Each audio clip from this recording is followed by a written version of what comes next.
All right, welcome to the second episode of the Zesty Woodworking Alliance. Name still pending, so we'll figure it out. And if you're wondering why this is the second episode and you haven't seen the first one, it's because you're not following Daring Lime over on his YouTube channel. So make sure you go do that, hit the subscribe button, turn on notifications, all that fun stuff. Because the first conversation was fantastic. I think we can safely say that, right? Yeah, I had a great time.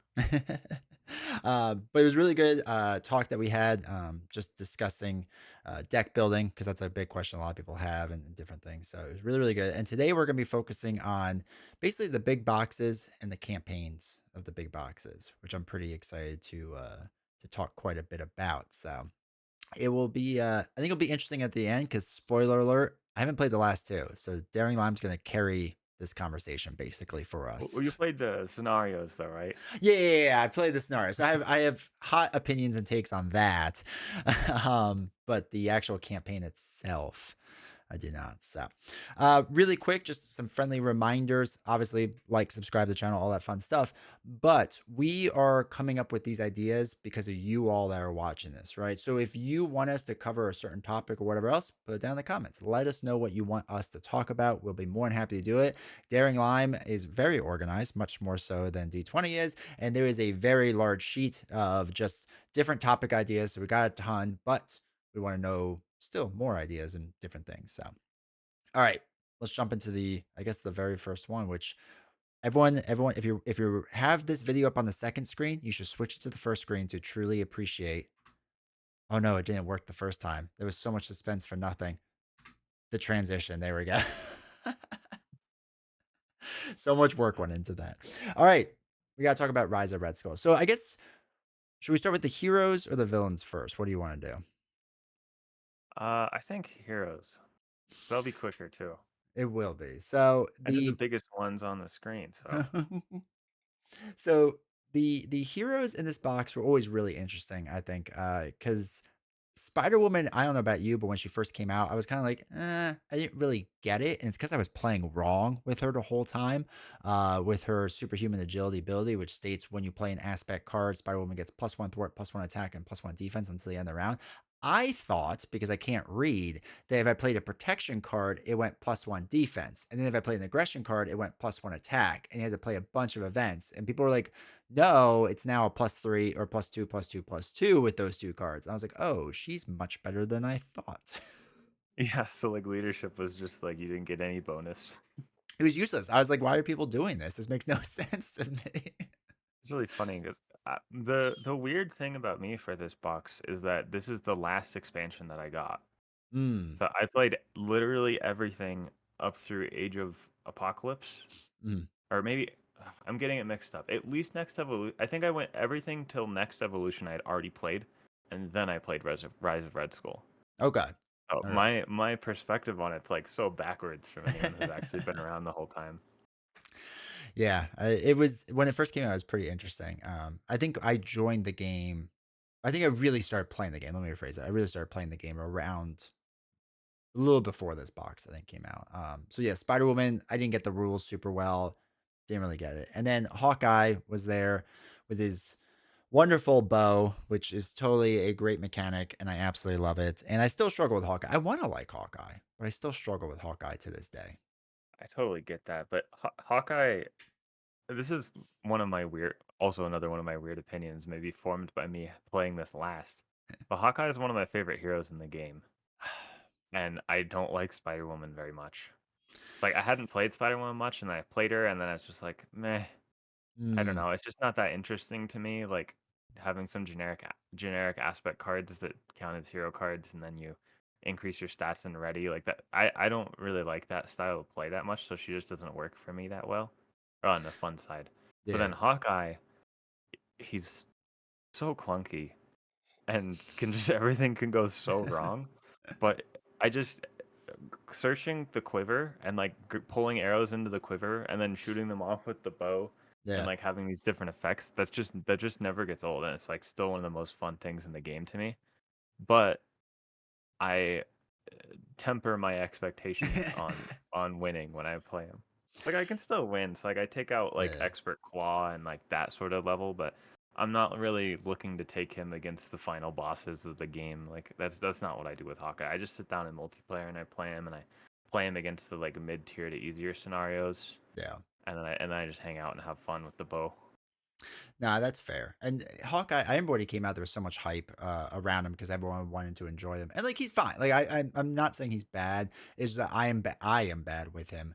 And I feel like I either get no arrows or too many arrows, and then I get the quiver at the very end, so I can never save my arrows. And it's just like this weird mess that I have that is just I can't really do much. So Yeah, it's I'm kind of a nightmare. yeah, it's more. I'll say it's a skill issue. I'll just do that. That's fine. But Spider Woman, I actually disliked Spider Woman at first until I learned about Marvel's CDB because it just made it easier to deck build of like trying to balance the numbers, and I can't build her out on the table and be like, okay, let me count these over and over. Marvel CDB was just like, okay, you just throw it up and it'll let you know that your deck's wrong, and you can just like fix the thing then. Yeah, she's a really cool deck building puzzle. Mhm. But this is another thing of like my perspective is warped because the first expansion I got was Mad Titan's Shadow. Mhm. So I had Adam Warlock with all four aspects. Then I get to Spider Woman. I'm like, okay, so I just only get two, which is a Disappointment. little more nuanced than that because she can have more than one copy and Yeah, stuff. Adam Warlock can't. But like her biggest thing that was unique about her wasn't unique to me by the time I got to her, that's fair. Yeah. which is another thing about it. Yeah, I think she's fine. It's just, and she has some like crazy combos you can do with the different aspect combos. So she's like a fun deck building puzzle, but not my favorite hero to play. Yeah, that's fair. Um, yeah, so I think this box, okay. Like to me, this is as far as heroes go, pretty like mid tier. Like overall, like I think it's they're not the worst, but they're not the best. Yeah, that makes sense. All right. My living tier list says the Spider Woman is A tier and Hawkeye's C tier, so that balances out at a solid B. Yeah, yeah. And if you have no idea what Daring Lime is saying right now, go down in the description. It'll be the first, second, something link down there once I figure it out where to put it. But it'll be down there and you can go check it out. It's a great tier list. We've done video on it as well. So check out that video. All right, let's talk about the villains. So we have Crossbones, who I famously have been called out for not really liking Crossbones because there's so much setup Ooh. where you need 3 modular sets, and D20 is lazy. I don't mind Crossbones, but I feel like it's the setup for him that just 3 is too many. Apparently 3 is my limit that I don't really want to deal with. Um, so That's not the kind of biggest funny. fan of him. Yeah, yeah. That's why also I don't like the hood that Do you much. not just keep the do you not keep your modulars with your villains? No. So I have it all stored so that all the villains are in one box and the modular sets are in a different box. And usually when I play, because the space on this table is so limited that I have to like store them behind this screen. So I have to like go around, get which ones I want, pull them out, and go do it. Um, so yeah. So apart from the logistics of where your boxes are, how do you feel about him though? He's fine.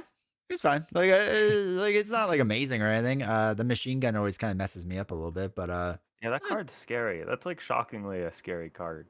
oh, Because like when I play Crossbones, it's like, oh, he's a pretty chill villain. He's not doing that much, and then he pulls out that card, and it's like one of the worst cards in the whole game. yeah, it's funny too because I think this was our first real time we had to deal with indirect damage, which like is still a thing that confuses this community to this day, which I get because it can be confusing. Um, but it just how it works and where you can like assign damage and all that fun stuff. But it was funny because I remember when this came out, everyone's like, "All right, so indirect damage, how do we do it?" And then it wouldn't be until Sandman later on that people would have to like refigure it out. Yeah, with Crossbones for me, it was again like kind of shaped by me coming back. So I'd played all these like crazy villains. Yeah, The Crossbone, this whole box for me was kind of like a return to the core set, in a yeah, sense to me, and it was really peaceful.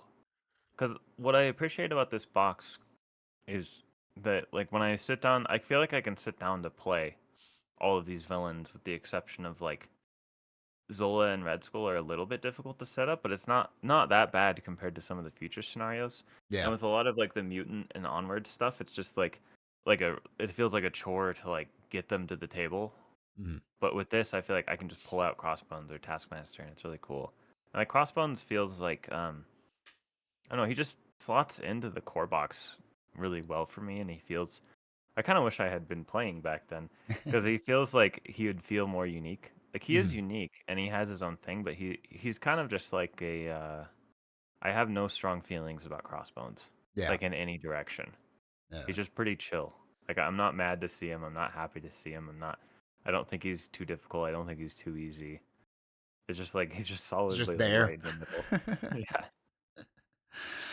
Yeah, he I feel like for the box, because I always personally, I don't know how many other people do this. I assume other people do too. When you look at, like, I judge villains based off their standing in the box, right? So like villain, a first villain in the box, I want it to be not too hard, not too easy, and like the mechanics to not be that hard. I want it to like ease me into the box essentially, and I feel like Crossbones does a pretty good job of that overall.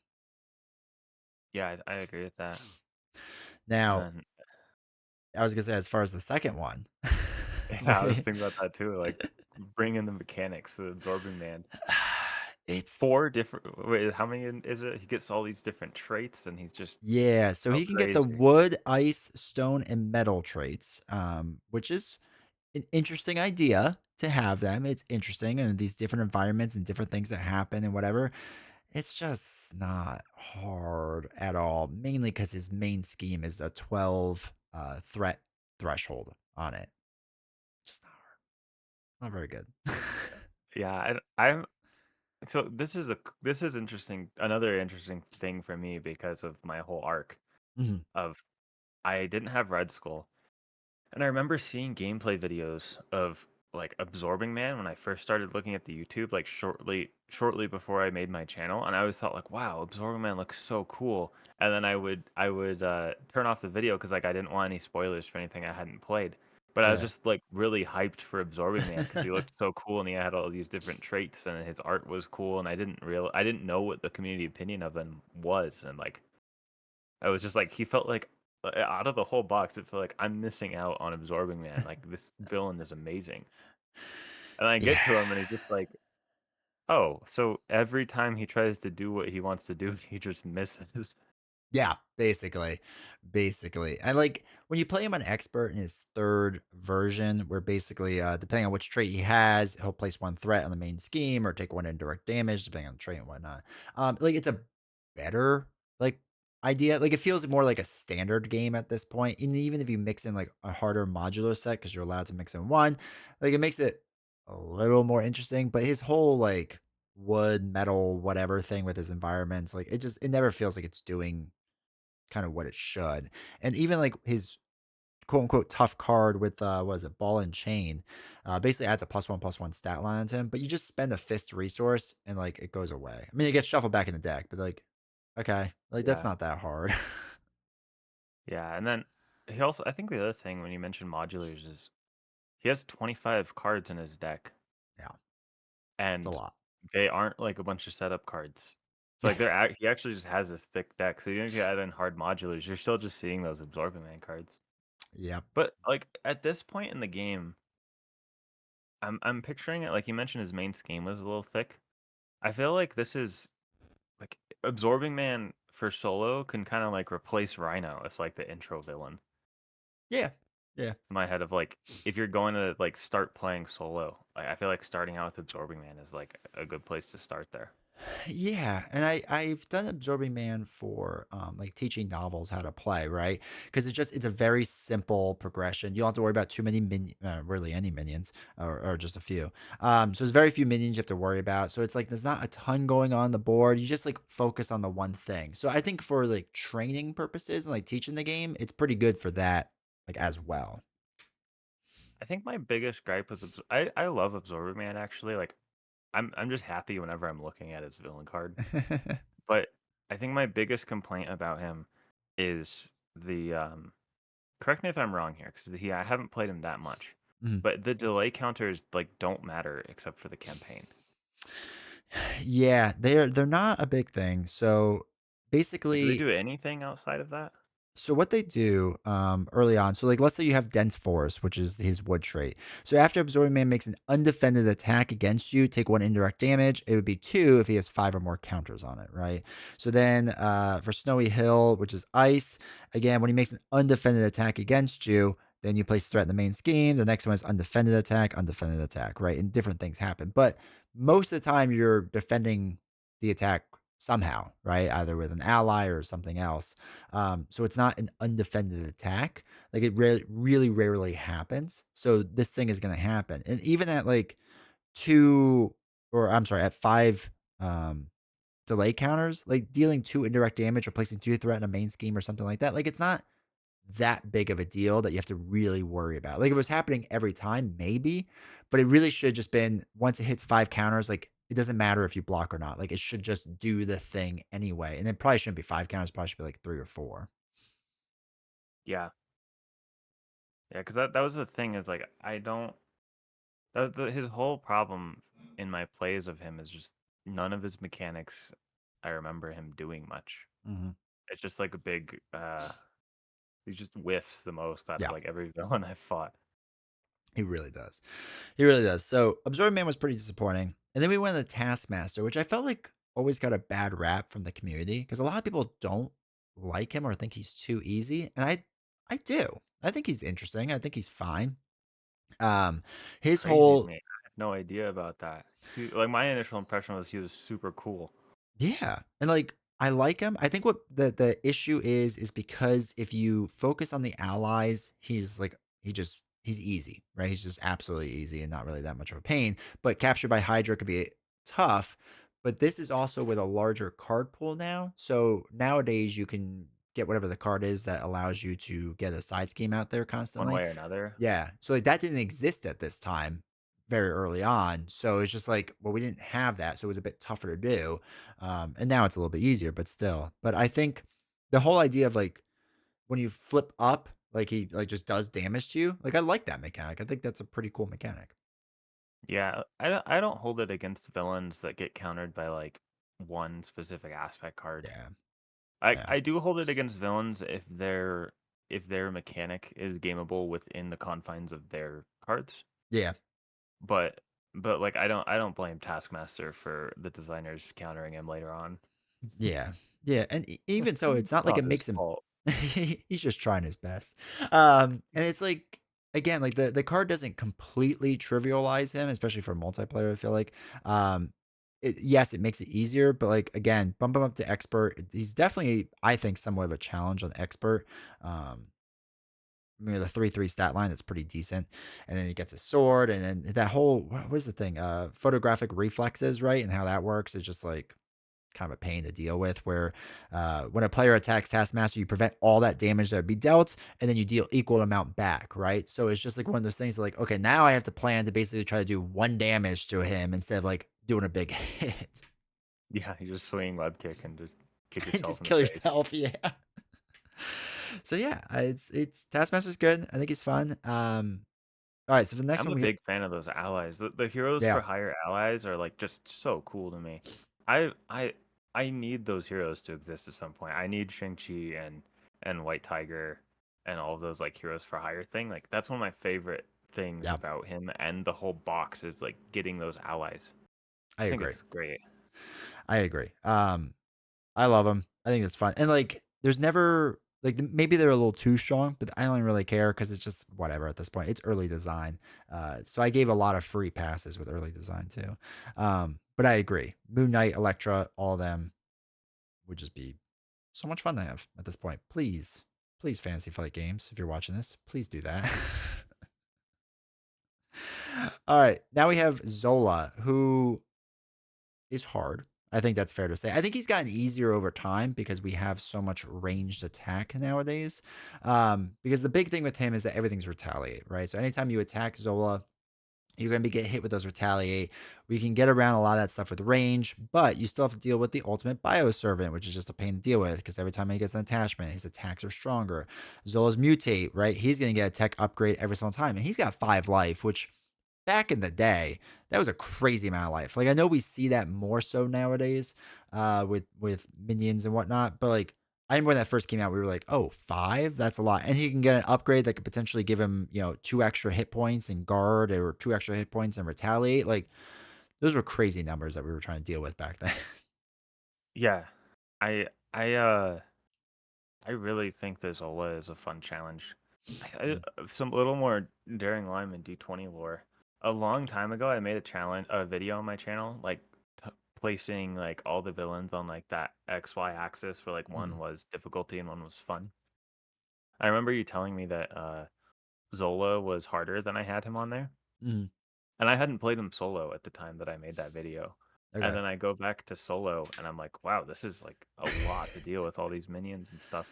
Like I hadn't really played much solo at all at that point, and then Okay. especially in solo, he's like such a challenge because if you want to try to rush him, he has retaliate, so you have to get like big bursts, or you just take a bunch of damage, and then the minions chip you away. Yeah. And like what the I've lost really in like really magnificent ways. I decided to play him with the Modoc modular at one Mhm. point, the Doomsday chair.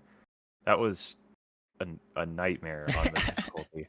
Because like Modoc has like the 2 retaliate and 8 health, Mhm. and then he got his card that revives him, and I was planning on just ignoring him and just trying to beat Zola, but then he got Zola's attachment that gave him guard, so I couldn't ignore him, and he was going to revive, Yeah. and it was just so much pain. That's amazing. Yeah, he could be tough, and especially if you add in I mean, you can add in really almost any modular set, and it's gonna just make it so much more difficult. And then like test subjects, right? It's one of his side schemes where you get you extra bad cards each round. I mean, it only comes with 2 threat, but like it's still a pain. And then when you defeat it, you basically have to get a new minion out there, right? And then that minion can get guard, and it's just like, ugh, it's just such pain the entire time. Um, Yeah. he's tough. He's a tough one. He makes me appreciate aggression too, because that was another thing is like when I first I'm growing out of this, but I used to think that aggression was like the worst aspect ever. Mm. Like this aspect sucks so much. You were And then I young and get to naive. I Zola. get it. Yeah, I get to Zola and I'm like, wait a second, Relentless Assault is like the best card in the game and against Zola. And it like really made me appreciate aggression for like just its ability to take out minions. Yeah. Like, because like aggression is so good at that, and like Zola really points out that like you really want at least one aggression player sitting around to deal with these minions. Yeah. Yeah. No, I And agree. stealing your ally at the beginning was really jarring. First time that happened, I was like, "Whoa, my signature ally is gone. That's Yeah. crazy." And Hulk just laughed at it and was like, whatever. Take him. Take that nobody. Yeah, All right. So we have Zola, and then we finished with Red Skull, who like Zola was so hard in the beginning that everyone was like, oh, Red Skull is like easy by comparison. And he's definitely not easy. On Expert, he's a really good challenge, but I think he was kind of like this like bumped down character because of how difficult Zola was. But I to this day, I still really like Red Skull. I still think it's a really good challenge. I think it's really fun. I love the side scheme deck and what they did with that. I think it was a really cool mechanic, and I think it was pretty well thought out. that's interesting because I another thing is I never played solo at all at all. So like I still just playing multiplayer at this point. Yeah. I never even thought for a second that Zola was as hard as Red Skull. But that was Mm, probably because I was playing multiplayer and all of his side schemes are scaling like per player. yeah. So Uh, like in like even 2 player, but like especially 3 and 4 player, like Red Skull is so much more difficult to deal with than Zola. But in solo, I totally see that because like with like the threshold goes down on the schemes, and if you're especially if you're playing Justice, you can just kind of finish Red Skull's side schemes. yeah. But and then yeah, and in it's easier to finish 3 threat playing Justice than it is to take out all those minions. I feel like that Zola's bringing out. And the other thing too is on solo, like the sleeper that comes out, which is like the one card you're kind of waiting for with that minion that comes out. Like he has 5 health for solo, which like you can one shot with a swinging web kick, right? Versus now in a 2 player game, he has 10 health. So it's like our first real card that's scale, our first minion that's really scaling with player count. So now it's like, okay, now we have to think a little bit harder about this. If you play 3 or 4 player right now, the sleeper, we think even harder about this.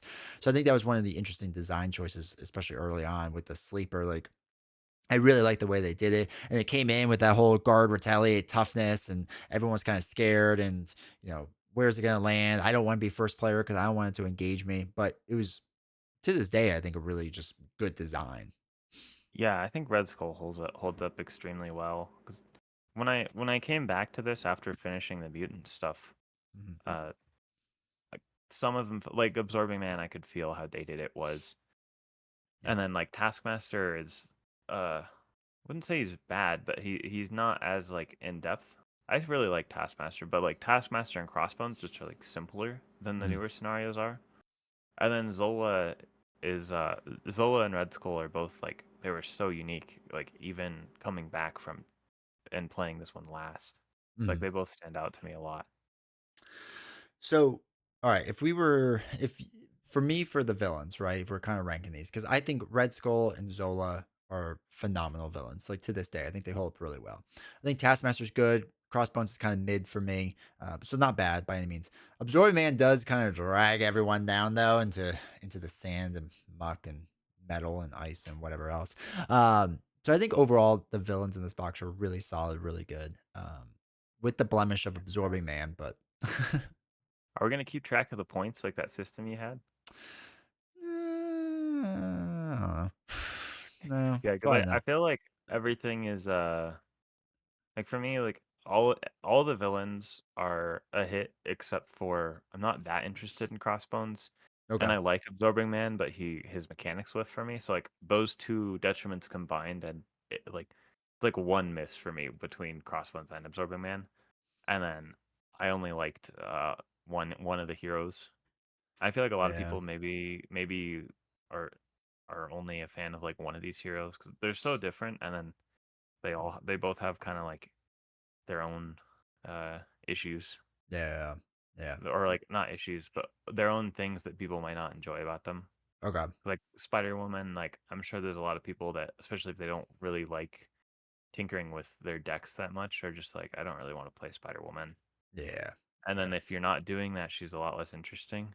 And then Mhm. for Hawkeye, he's just clunky. A Mhm. lot of people just like get frustrated because like it just is clunky, only playing one arrow, but then to ready your bow you have to exhaust your identity, but then you just lost out on 3 attack Yeah. so you can shoot an arrow like that does like, I don't know, like they do like 3 damage except for the vibranium arrow. Yeah. Yeah. Yeah. Yeah. It's Hawkeye was a weird design. I hope they talked about going back and doing things with Captain America and Doctor Strange. I do hope Hawkeye gets that treatment. I feel like they've learned a lot in design that it could be um, much better and much more kind of intuitive than what it is now, unfortunately. Yeah. All right. So let's talk about the campaign. I have first have to make an important note about this campaign because I was watching. It was Michael Boggs was in an interview, and it was like I don't remember if he did it with FFG or somebody else, but they were talking about how the first big box came to like be. And the original idea of the game in general, between Michael Boggs and Caleb Grace, was like kind of an arcade style game, right? So you would just like pick your hero and pick your villain and just play. And obviously, that's how a lot of us play this game. So that's how they had it all designed. They were getting near the end of this box. And Andy Navarro, who is the studio head at the time for Fantasy Flight Games and now does Earthborn Rangers and might work for Chip Theory Games still, I'm not 100% sure. He went to them, went through it. He's like, oh, yeah, this stuff is really great, but where's the campaign? And they're like, well, what do you mean? And they're like, well, all of our co-op games have campaigns, right? Arkham Horror, Lord of the Rings, they all have campaigns. Like this needs one as well.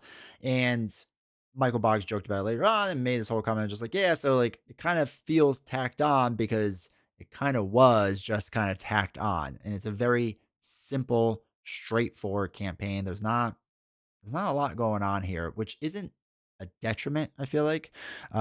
Basically, what happens is when you start off the first scenario, for example, if you win, you get a tech upgrade. And it's like one of 4 cards, and that's it.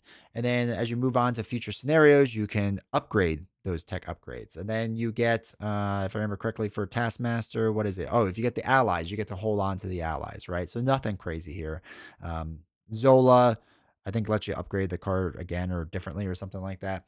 But that was like really it. Like there wasn't a ton there. There wasn't a ton of campaign cards. It was very simple, very to the point, and I think that was a good thing for the game at the time, especially.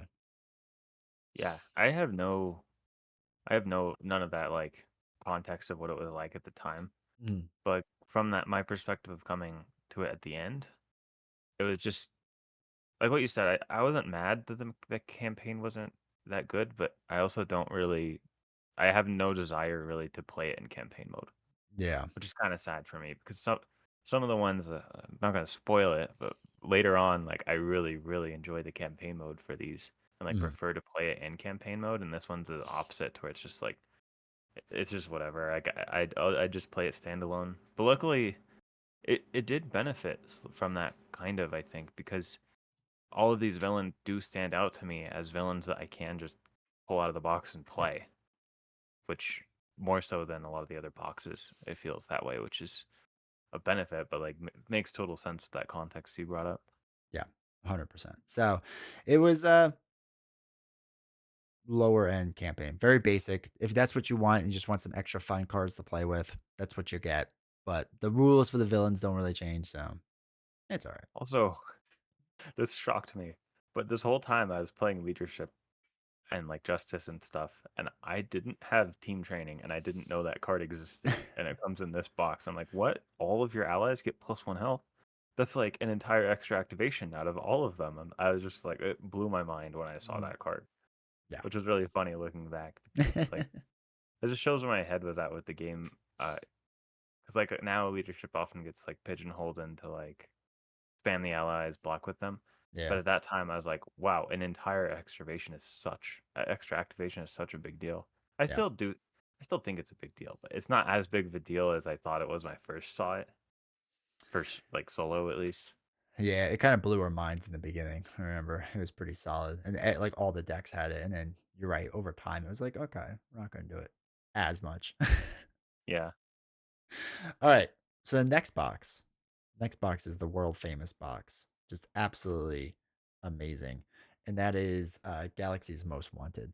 Um, so personally, two of my favorite heroes. One more so than the other with Groot. Groot is, I think, an absolutely phenomenal hero. I think he gets a bad rap. And Rocket's pretty good. It's a little weird to play him because when you lose the counters, right, his stuff doesn't go away. And I think that threw a lot of people off in the game early on. That they thought, oh, because everything else you had to counter when you used the last counter, the card went away. I made that Rocket. mistake when I started Oh, me playing him. too. 100%. 100%. But yeah, so I think good allies. I think they weren't super strong, but as we got more Guardian cards, I feel like they got a lot better, right? As you got like Nowhere and things of that nature and whatnot, and the different Justice cards, I feel like they got a lot stronger because the Guardian cards kept getting stronger. Yeah, that this I don't have. This is my worst experience I had playing Marvel Champions was getting this box. Did So you did you get it later or early on? in the middle, so I Okay. went from Mad Titan's Shadow, and then I really wanted to play Guardians next, and but Paulina wanted to play Sinister Motives next. Mm. So we ended up playing Sinister Motives and then came back to Guardians before like going into all the mutant stuff. But yeah, it was rough. This box, like it was just such a pain playing it that we actually just I stopped playing the game for like 4 months and like didn't play anymore. It's like I have to warn people about my experience, which is so funny because you like it a lot, and Yeah. then me, it's just like I almost quit playing the game. It's box. I get it. I get it. And for those that don't know the lore around this box, the community as a whole kind of complained about Rise of Red Skull being too easy. And Caleb and Boggs are like, all right, we can fix that. And they may have went a little too far in the other direction with it. At the time, they understood that one of the hardest things to deal with was Surge. So that they didn't know how to make a card harder, and they were trying to make everything a bit harder than it was prior, they put Surge on it. Which, if you're wondering why Ronin or Nebula has a bunch of Surges, that's why. That was why. I think that the thing that happened to me was so every box that I would get, I would always play it in two player with the precon decks in Okay. campaign mode. That'd be the first experience I had. But then Rocket and Groot are both they're interesting, but they're both quite weak Mm. as well. So I was playing precon decks with weak heroes against like the hardest villains, and then it was just rough. Yeah. Like most of the time, I could get all the way. We could get all the way through the box on standard with the precon decks. Mhm. Then we got stuck on we got stuck on collector one with Rocket, which is also horrible. This was my kind of my fault. It was my fault, but I thought Rockets. I was playing Rocket in the camp. No, I was Groot. Yeah, I was. I think I was Groot. But when we were playing Rocket, we didn't realize that the upgrade stuck around. So it Mhm. was just like the most unfun thing in the world playing Rocket against the collector and being like, I can't use my last counter because it's gonna go into the collection. Which there is that like frequently asked question in the back, but I didn't know that. So No like one looks at the back of the it was book. already a nerfed version of Rocket that we were playing because we couldn't use that counter and it made his alter ego ability worse and then it made it get countered even harder by the collector. Yeah. And we eventually beat the collector. We beat collector 1 and 2 eventually. And then played Nebula like 5 times in a row and then like lost horribly in like the most annoying way like 5 different times in a row. And then we just put the game away and then didn't play for 4 months because it was so rough because it was just like we'd almost be beating Nebula and then Surge Train and then like the evasion counters would go up and like the evasion counters they just like fly away Yeah. to where you just like it literally feels like she just runs away with the game and it just felt like we were losing in ways that didn't feel fair, Okay. which Yeah. was really frustrating because like That's fair. the community consensus around Nebula seems to be that she's either an easy game or she's a difficult game because like she either gets her encounter cards or she doesn't. Right. But in multiplayer, it's like she gets them more often than she doesn't. So it's like my experience was every time we played Nebula, she'd do the surge train and then add the evasion counters and then we'd lose. And it was just Yeah. really frustrating. And especially with I think it's your second one, right? Yeah. So when you resolve the special ability in standard one or standard on the first one, she is better because it discards all of those technique cards, right? Versus stage two, it's like, no, it's just one of them. And it's like, that's not good enough when she has five of them and I'm dealing with this every single round. And guess what? She just got another one. Like, that was always a pain. I wish there was an alternative way to like, or an easy way to get rid of them. And it never felt like there was an alternative or easy way to try to mitigate that. Yeah, I don't know that. But that was the other thing about this is like my expectation for the box versus the reality of the box was like completely mismatched. Hmm. Like I was the most excited for the Guardians box out of every box that I saw out. And then I get to the Guardians box, I pull it out, and I'm like, Rocket. Okay, Rocket's really cool and Groot's really cool, but they're so like it's kind of like Hawkeye to me, where they're like clunky, Hmm. and then it's not that they can't be strong. It's that with Groot, uh, you just take like you so many times you like take indirect damage and lose your counters, or you just like have to block for Rocket because he's low health against these like hard hitting Yeah. villains, and you lose your counters. But if you go to Alter Ego, the main scheme finishes. And I didn't have all the cards at that point either, Yeah. so I had a limited card pool and couldn't fix it. And it just felt it was, they aged better with time. I feel like, Hmm. but it's just like pairing the I feel like it's just such a bad idea to make the make the box, the villains in the box really hard and then not make the heroes really strong. Like Yeah. that I feel like they need to be like pretty matched I agree. to have like a balanced experience there. And this one like felt like a complete mismatch cuz like they're like Rocket and Groot are probably like depending on the scenario, they're both stronger than Hawkeye or like close to Hawkeye.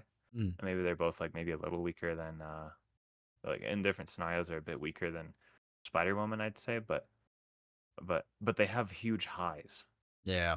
But then Yeah. like the Guardians box is just shutting down like any chance I get of like getting 10 growth counters and having big I am Groot turns or like taking out like getting all my upgrades out with Rocket and like spending some time in Alter Ego and it just made me feel sad. This box made me sad. Well, it's funny too that you talk about how much hype you had because when this box was announced, this was during the pandemic. So they were doing Gen Con from like at home, so you just like watched all the stuff online. And I remember when it was announced, like they did like this whole big presentation, like everyone on social media, on Instagram, whatever, was like, "Oh my god, this is gonna be amazing!" There was so much hype around it, and um unfortunately, it just and the movies were big at this time. And unfortunately, it definitely did not live up to that hype. But I will suggest to people if you have all the Guardians cards at this point, give Rocket and Groot another shot. They are definitely stronger and better than you probably remember. Not saying they're That like is true. I S can tier, confirm but that. They were yeah. stronger and better than I remembered when I returned to them. All right, so let's go to the villains. So Drang, here's my weird thing with Drang. I know a lot of people like him as a test villain. I hate him as a test villain. I think he's the worst possible test villain because you have a resource generator right off the bat. And I think that's rather annoying. I really Yeah, that don't like that. bamboozled me. I didn't even realize that was like a test film scenario. Like Y- you're just speed running your economy, so it's like it's a really skewed Yeah. on like what your experience is gonna be like. Yeah, and I think people liked it because he's not like his mechanics aren't too hard with what he's doing. He's a little bit difficult, right? There's a decent amount of minions and side teams and all that fun stuff. So everyone's like, oh, it's pretty straightforward in the way that it works. And the charge up ability, having that whole thing with what it does with the ship, what is that? Two indirect damage. So it's kind of got like this timer that you kind of have to like go through. But the problem is it gives you a free resource generator, which just I don't I've learned that I don't like when the game just gives me free things right away. Like it's too it's too good usually, especially for solo. For multiplayer, maybe it gets watered down a bit. But if you give me a free ally or a free resource generator, like from the beginning of the game, it doesn't it feels off to me. It just doesn't feel great. I don't know. That's interesting. Yeah, because the thing that stands out to Drang to me about Drang to me is that how much threat he adds. Mhm. He has like there's without a Justice player in like three like 2 and 3 player, it's so much threat to deal with. And then the Milano is like supposed to balance that out because like if I remember right, you can like exhaust it to remove some threat, or you can use it as a resource, Yep. which is nice. Uh, but yeah, I think I really like Drang. He is my favorite villain out of the whole box. Oh, I interesting. the Band of Badoon is one of my favorite modulars. I think it's because I like Halo so much. Okay. They just feels like I'm fighting the grunts from Halo, and they're all just like teaming up on me, and I like that. All right.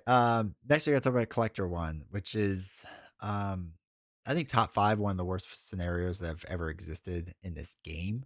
Um, and especially again, when the game came out, it was pandemic time, so everyone's playing solo, and the whole threshold of was it five per player in the collection. Like, that was just bonkers to deal with as a solo player, and it just always felt like you're behind the eight ball. He's always taking these stupid cards, and just it's the worst. It doesn't feel good.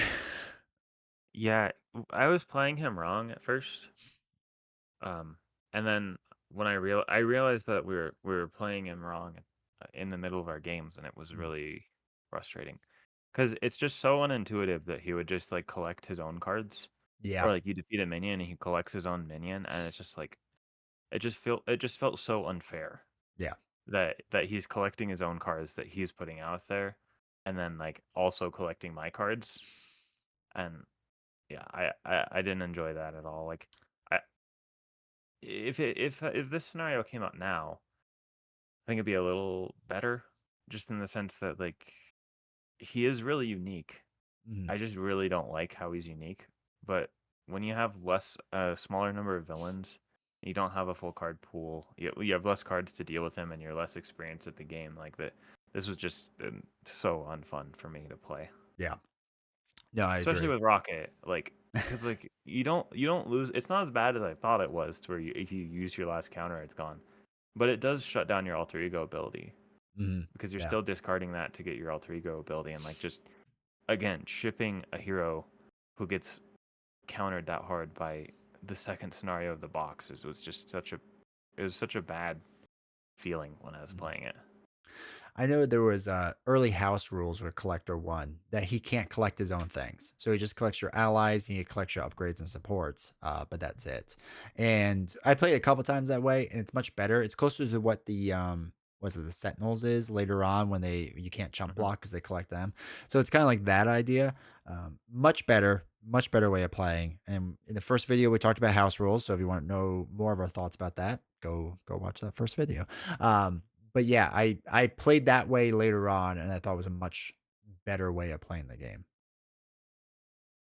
Yeah, All right. And I then that would fix a lot of his, and it would make him feel more fair. yeah. Yeah. Yeah. I agree 100%. And then we had Collector 2, who was guilty by association, I've always said, because everyone hated the Collector 1 so much. So, like, I don't want to deal with Collector 2. But Collector 2 scenario is actually not terrible. It was our first scenario where reducing the threat down to 0 is what advanced it. And I like the idea that you got modular sets as you went along. Like, it truly felt like you were going through things. So I really liked what they were doing there. I thought that was cool. It was just more so this whole thing of just again, we hated Collector 1 so much. How can Collector 2 be decent or fun at all? And it's not, it's actually not a bad scenario. I like it. I am totally guilty of making Collector 2 guilty by association. I was just in such a bad mood after playing Collector 1 that I just like got to this. I'm like, I just gotta get out of here. I don't want to deal with this guy anymore. Yeah. Because like there was one thing about this scenario that really annoyed me. Uh, but and what it was okay, so I don't preview, like I don't look at what all of the cards do before I play the scenario. I go in blind. So I didn't know what each main scheme was going to do, and I didn't know what was in his encounter deck. Mhm. And I remember distinctly the feeling. I can't remember if it was so long ago. I can't remember if this happened or if I just got really upset about the realization that it can happen. It was one of those two. But like when you flip him to his second side, Mhm. or the last, it's not, sorry, the last main scheme, it starts with so much threat that if you get an advance on that phase, you can just lose. Yes. And I was just like, I was just fresh off of collector feeling unfair. And then I get to that, and I remember flipping it and being like, what? What do you mean I lose if he gets an advance when the game has been going well so far? Yeah. Now I'm prepared for it. But Mhm. like, I don't really like that. I still don't really like that either. Of like, a scenario gets better when I know exactly what's gonna do. I like the element of not knowing what the villain's gonna do. That's one of like the best things to me about playing it when I first started. It's not that big of a deal. Mhm. Like it's not as big. It's not that big of a deal. I was just in such a bad mood that it just annoyed me more than it should have. I feel that. Yeah, so for those that don't know, it starts off with 8, well, for solo, 8 threat on it and it pops at 12. Right? So like we don't have that far to go to make this happen, to get it going.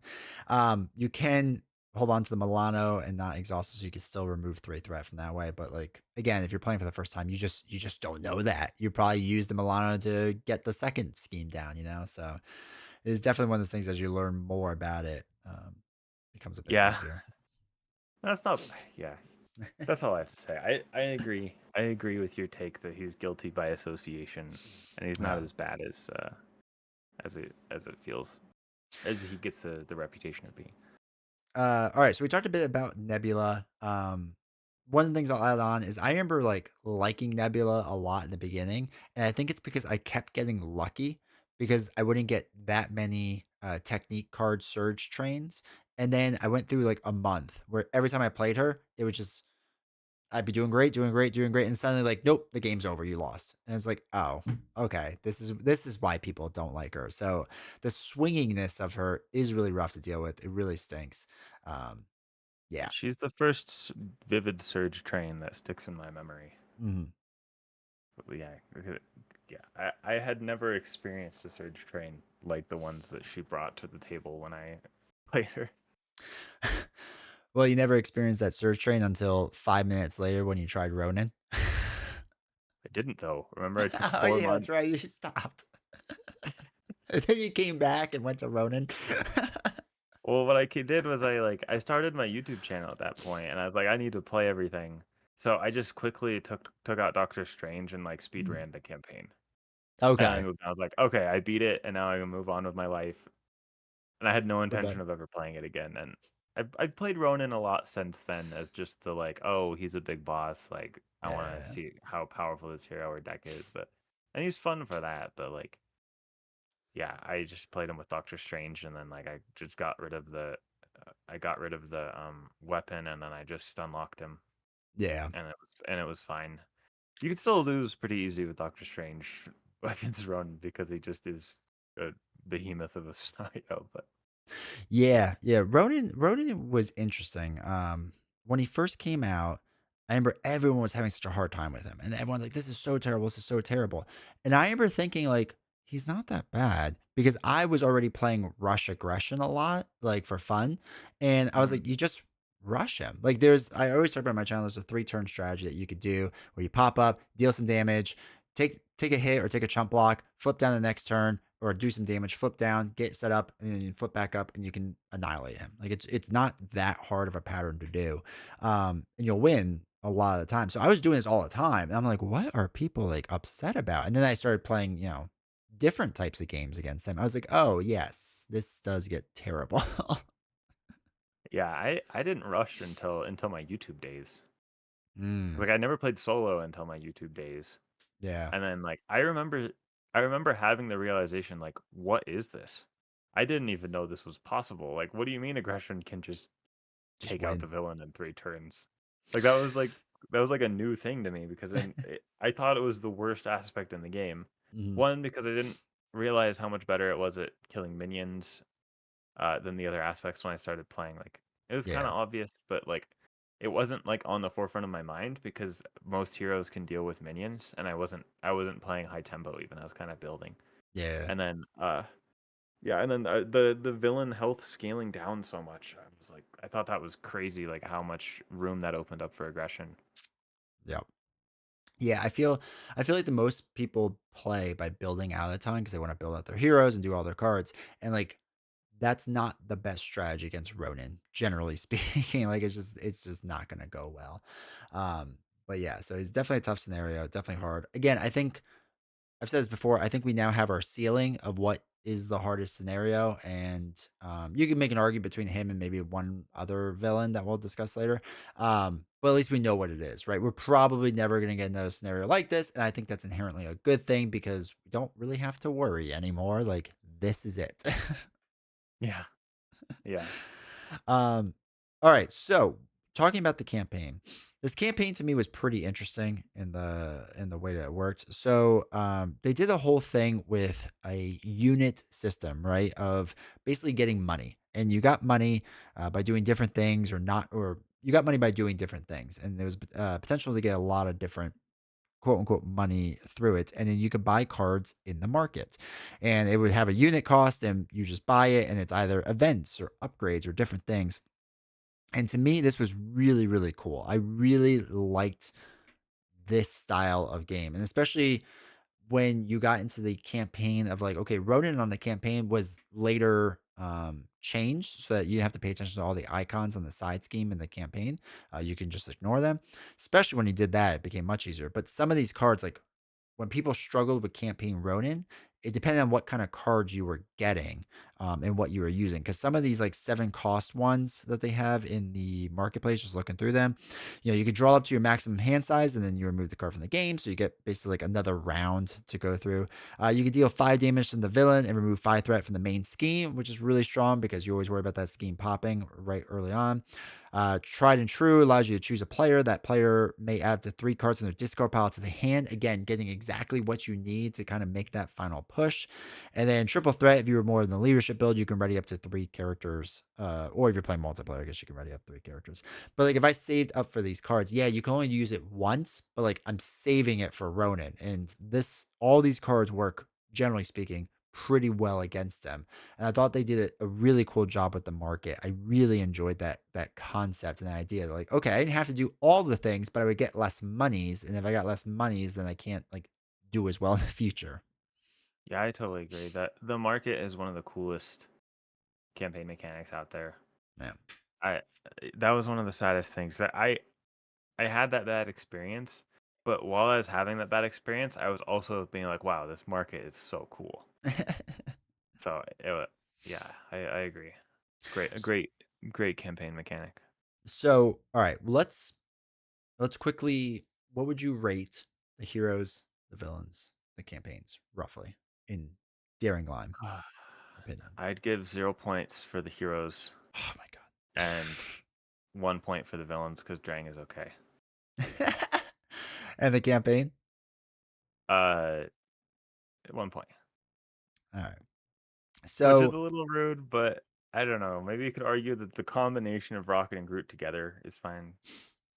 It's just it's hard for me to separate the experience of playing Mhm. them against this box. Oh, sure. Because like when I Yeah. play Rocket and I play Groot, I want to fight some Guardian space scenarios, and then I Mm. go up against the Guardian space scenarios, and I'm like, ugh.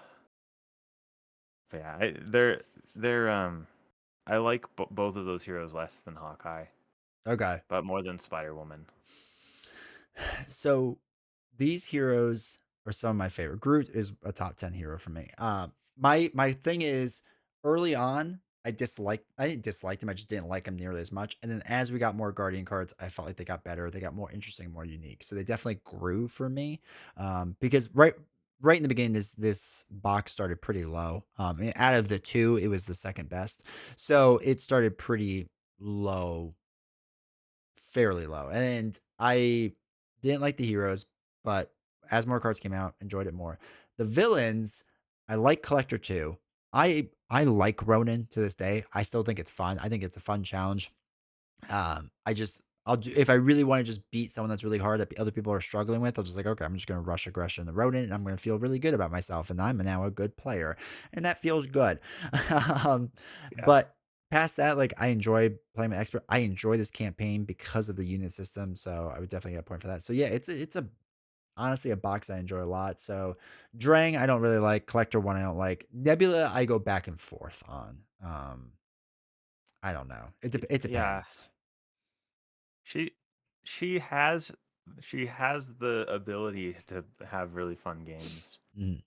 But it's also just again like another thing that sticks in my head with her is the space pirates just like removing my cards from the game. I hate that. Yeah. I'm not a Yeah, Space which Pirates it's fan. thematic. Like yeah, the space pirate just stole my card. Now it's gone, but it was just it was just too much in a row. It was starting Yeah. with the collector. It was just like too many things in a row adding up to where I was just like I wish under different circumstances I could like this more, but Yeah. Yeah. Um, so yeah. So I like it overall and whatnot. I forgot what I was gonna say to that, but that's okay. All right. Next box. We have a big one with Mad Titan's Shadow. And as you have stated before, this was your first box. And I'm gonna let you take the lead on your first box. yeah, this box is the most nostalgic box for me because it is the first one I ever played. And Adam Warlock, one of my favorite characters from the comic books. So seeing him in the game when he's not in the media Mhm. that much, like he's not in the movies that much, well, until now. Yeah. Like he's having this like resurgence now, but he wasn't like a super popular, well-known character back then. Like Mhm. nothing like Spider-Man or Captain America or anything like that. Right. So I was super excited to see him. I love deck building. So getting to use all four aspects was just so fun to me because it just also I didn't have a card pool at this point, but I still had so much fun figuring out how to deck build with him with just the Doctor Mm. Strange pack, the core box, and this. So that was great. All of the villains in here are so cool to me. Um, I know you there's one that you don't like. I'll let you talk about it, but I love all the villains in this box. Um, and the campaign, but going into the specifics of it too much right now, I think it's one of the best campaign mechanics in the entire game. Mm. That's my Interesting. that's my overall pitch. Interesting. Yeah, so Warlock, I don't love. I don't mind him. I don't love him. Again, I think it's mainly because I'm lazy. I'm very very lazy, and I don't want to deck build that much for him. So I'll net deck a lot of things, and it's not bad, I guess, but it's not great. Spectrum, I think, is my nemesis in real life. I just people love her, and I just she never wants to be on the correct side. And like I know it's like user error and it's really my fault and whatnot, but like I can never get her where I want her to be, and it's rather frustrating. And I've tried every now and again. I try to pick up and play her, um, and it just never works out. But I remember, fun fact, when this first came out, like Ariel was pretty hard to get for heroes. Like if you look at like Iron Man, you had to use the boots and exhaust and spend a mental, whatever. And they just gave it to Spectrum at this point, and everyone's like, what is going on? Like, why does she just like get Ariel? Like this is gonna change everything. And now it's just like thrown on whatever. But it was like a really weird thing when that first happened. Everyone was hyped for her because of that. Yeah, Spectrum is she's a little weird with her forms. I don't have anything against Spectrum, but I haven't played her that much. Yeah. I like Adam Warlock more. Yeah, that's fair. All right, so Ebony Maw, his big thing is with his basically surge spell cards, which are pretty interesting. I like the mechanic of that it slowly removes counters from it each round and whatnot. Like I think that's or not each round, but each activation. I think that's pretty cool. Just sometimes an expert it can run you over pretty easy, like shockingly easy. Yeah, especially in solo when there's no one to like help soak up the damage, or like if you get unlucky and then you're gonna get all the spells. Like, yeah, he can be rough in solo. Funny Yeah. story. One of my standout stories of him was actually when I was playing Star Lord. Mhm. I didn't realize at this point in the game that you couldn't have more than one stun and confuse status card. Okay. So like if I was stunned twice, I would discard one stun and then I'd attack again, then discard the next stun. And I had like I was dealing myself too many encounter cards when I was playing him, and I got like 3 or 4 stun statuses and like all the spells out, and I lost so horribly bad. But it was a fun memory. That's amazing. I love it. Yeah, I remember getting like one of the first times I played him 2 fireballs in a row, and it's like, what do I do? Like, I don't even know what to do at this point. Like, I'm just gonna die because that's 8 damage, and I can't do anything about it. Yeah, All right, so then we have next with Tower Defense or Proxima Midnight and Corvus Glaive, which was really cool kind of scenario with, as you can see there, the Avengers Tower, that it collects damage, and if it gets too many damage, it flips over, and then if it flips over and gets more damage, then you lose the game. And I thought that was really cool, and it was fun how they did like the whole like activation between the two. This is the first time we saw 2 villains on the board at the same exact time. And I thought it was a really cool mechanic. I thought it was well done. And it still holds up pretty darn well to this day, I think. yeah. Like this for some reason, I don't know why, but it's like impossible for me to lose to this scenario. Like I've played this scenario over 10 times and I've never lost to it. Mhm. But it's not like it's easy either. Yeah. It just like it just always everything seems to work out. I think it's because you can like kind of let the tower soak up a lot of stuff. But I really enjoy this, and I think it's a fun take on the multi-villain scenario. Yeah. It's a little bit much to set up. Like it's a little clunky in how it's set up, so it's like a little more implemented better in the future scenarios. But I really like this scenario, and it serves the story so well. Yeah. It's just it's a great one for me. All right, next we have Thanos, who I personally love. I've always loved Thanos. I've always really liked the design of the Infinity Gauntlet. I think is what more so. I thought that was so unique and fun when it first came out, and it felt very thematic with him. And usually I don't care about theme too much, but when it's just done so incredibly well, it's like I have to appreciate it for what it is.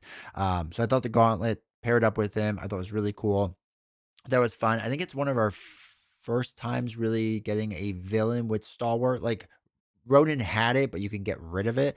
And I think it kind of blew our minds right then. It's like, oh, we just can't really do anything against Thanos. Like this is the whole idea of stun locking has just gone out the window. We have to think of a new strategy now. So I really enjoyed that as well. Yeah, I think the Infinity Gauntlet is great, and it makes sense why he has it too, because it's like if someone has the Infinity Gauntlet, they have like the Soul Stone, the Mind Stone, the Reality Stone, and like all that. It doesn't make sense like just tricking them, Yeah. you know. Yeah. And also it messes with his mechanic because then he wouldn't be able to discard off the top. Yeah. But then they nerfed his encounter cards a lot to kind of compensate for that difficulty boost. Like a lot of Mhm. his cards are like just give him a face down boost card, or like he just gets a tough card, or like just not that scary. And then he has like that one, the Avatar of Death, that's really scary. Yeah. But Yeah. like that difficulty is thrown into the gauntlet, and Right. I think it was really cool. I thought Thanos was great. He he was struggle for me when I first got to him. When I first played him, I lost to him like 2 or 3 times in a row, Okay. and it was fun. I was playing the precon Adam Warlock deck, and then I had to figure out how to build a deck to beat Thanos. Mhm. I just didn't stop until I figured out how to beat Thanos with Adam Warlock, with a small card pool. Yeah, really big fan of his design as well. All right, so Hela, okay, I loved Hela at first. I thought it was so unique, and because I came from Lord of the Rings, and it felt like you were going through this whole journey, right? And then they're not going to try to pronounce all the Thor based names and whatever the Asgard names. But it felt like you were going through this whole journey. I thought it was really cool and really fun and really interesting, and getting Odin at the end and all this cool stuff. And now over time, I've at least learned the pattern of the best way to do it, and it's a little too simple now, and it's really been improved upon in the future. Yeah, I agree. I had a similar experience where I thought it was like the coolest thing ever, and Mhm. then over time, it's just I don't really even want to say what the strategy is because Nah, I I don't don't. want to Yeah. ruin it for other people either too. Yeah. Like she's kind of like it's her and Risky Business are Mm. kind of like the like poster child to me of like just having the strategy to beat them be like so gameable to where it feels weird to like not do it. Right. Yeah. And then because of that, it's less fun to me. Yeah. Yeah. But I agree. Hella, I do still like Hella a lot, even though that's there just because of how well her like theme is done. Like I think that makes up for that. It's gameable, and I can choose not to do that. Mhm. And then multiplayer, it's better. Yeah. Yeah. All right. Now we have to get to absolute trash. I hate this. I hate this scenario so much. It Yeah, angers me to just think about it. I don't mind what Loki's doing with this trickster. I don't mind those cards and whatever. I hate that the gauntlet's on him. It feels like such a tacked on thing. Like they designed this amazing gauntlet thing and they put it on Thanos and they were like, oh, we should probably throw it on someone else.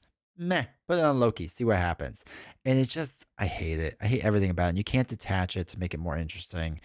I don't want to just like to win. Just like, okay, how many Lokis have to beat? Three, four, five, whatever. Just like, okay, I'll just keep beating Loki over and over. And it's just, I do not enjoy this scenario whatsoever. This is not for me. I uh I understand where you're coming from, but at the same time, like I really like Loki, but I'm the only one I know of that likes Loki as much as I do.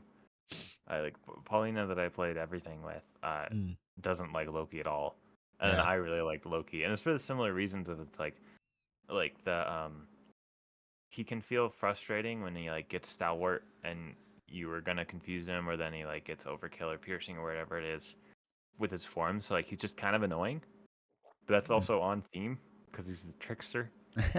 But then like I don't think annoying people is like a great idea. Yeah. And it didn't bother me that he had the gauntlet. I think probably just because maybe it's because I was just so invested in the story of it because I liked Adam Warlock Yeah, so yeah. much that like the whole gauntlet cosmic thing was super cool to me. I Mm. do wish though, like I hope that this means doesn't mean that we never get another Loki villain that's just purely Asgard. Because like Mm. I feel like that'd be a big miss if we never at any point get Loki that's just the god of mischief Yeah. instead of Loki that stole the Infinity Gauntlet. But yeah, I think that uh maybe this is a good point to transition into campaign mode and just kind of one of my hot takes on final bosses in general Sure. is that Loki in campaign mode specifically I think is so good Mm. because in campaign mode you get to have Odin come over and then start helping you against Loki if you like found his armor. Yeah. Uh, and then there's like that extra thing with like the serpent that comes out, so he like releases the like Midgard serpent. That's super cool to me. And then you like get to rescue the like Warriors 3 or whatever from Mhm. Thor. So that's like super cool to me. And like everything about that that gets added into the scenario really just makes it feel like this like culmination of this big epic storyline where the gauntlet and all of Asgard is like in shambles and like you're just trying to sort through all these pieces. Like I really love that about him. And but at the same time, like I do think he has a little bit too much HP Mhm. because going through 20 health for three of them is It's that's a a bit long lot. for me. Like Yeah. Thanos is kind of my limit on how long a scenario can be for me Mhm. because he just has so much health. But like I feel like if Loki is more like 15 health or something like that, or like even maybe lower since you have to defeat like three of them on expert, that could be a big fix. Uh, but yeah, I just and then on to my hot take about final bosses in general is that I don't really I in my mind final bosses are like specifically to represent the final boss of the campaign. Mm. I seldom go to final bosses to just sit down and play Marvel Champions. Like I'm not Okay. just gonna be like I don't ever just sit down and be like, yeah, I'm just gonna pull out the final boss of the campaign and just face them without going through the build up of like gain going through the storyline and like Okay. getting them their bonuses and stuff. So to me, like I what matters the most for me is how good does this final boss feel in campaign mode, and does Hmm. it feel like a good capstone to that campaign? Yeah. And then I don't really care about the solo experience as much, and I care about the solo experience or the standalone experience for all the other scenarios a lot more. Okay. That's fair. That's one of my hot takes. I love it. I love it. I also do like this campaign. I think it's really well done. Again, this is like one of those things, it starts off in the very beginning, like if you secure the landing pad, you get to add Cosmo to the campaign pool, right? And if this was done, then you get to add this, or if something else was done. And sometimes it's a good thing, sometimes it's a bad thing with like security breach, right? Or whatever it was.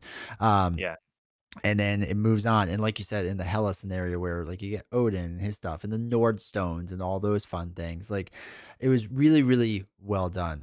We haven't gotten to the next campaign yet, but I do think that the three in the row here for Guardians, Mad Titans, and Sinister Motives, I think are some of my favorite campaign stuff. Maybe not as a whole, but like they did certain parts of it extremely well, each of them, and I thought they were all really good. yeah. 'Cause I think what makes this campaign so special to me is like what you're talking about. I think it does the best job at having your decisions in the previous scenarios affect the next scenarios in a way that Yeah, makes sense, and yeah, that also doesn't take like 20 years to set up. yeah, It's like yeah. you just quickly look at you just flip the book over and you look at like, oh, this check mark, and then add a couple cards and it's done.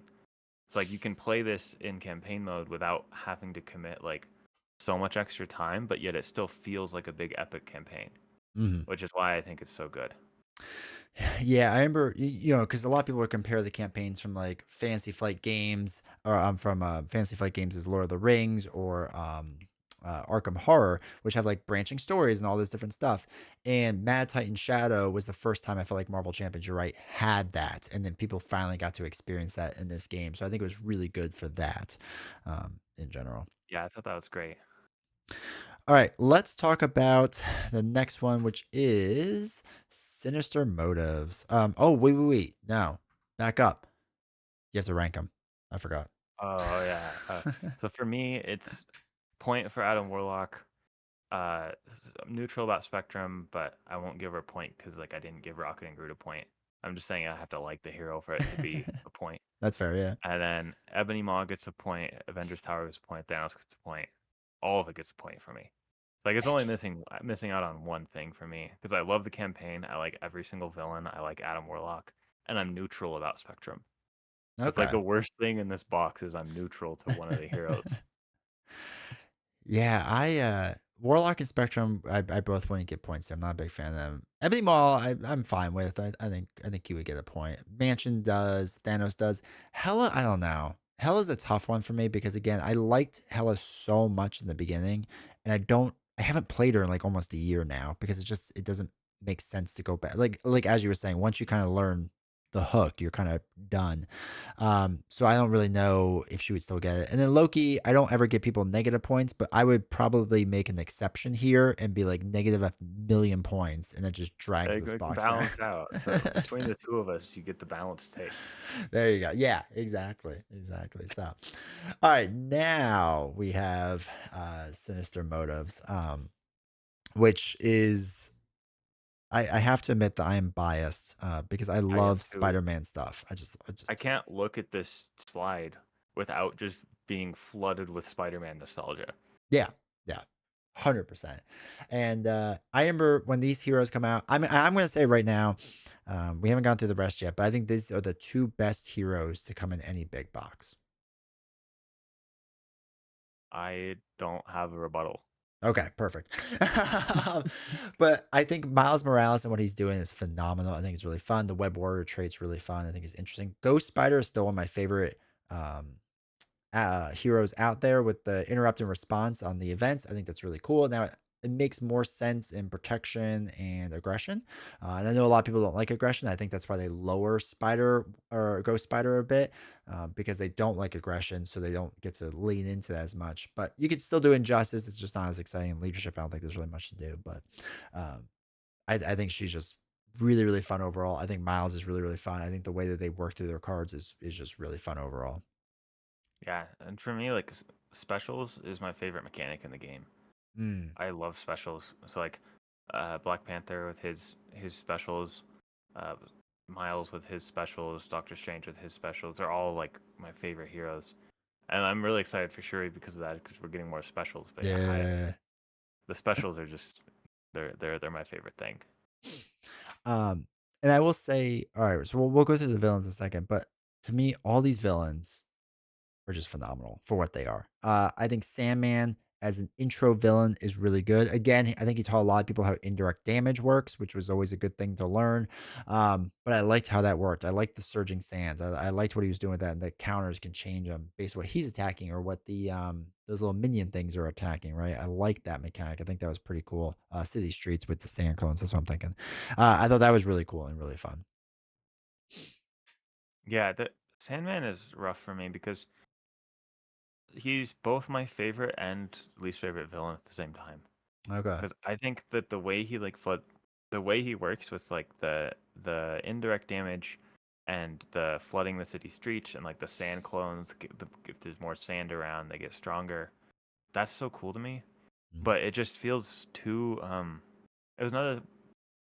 It's another one of those things where he has a big negative for me because he just gets countered so easy Okay.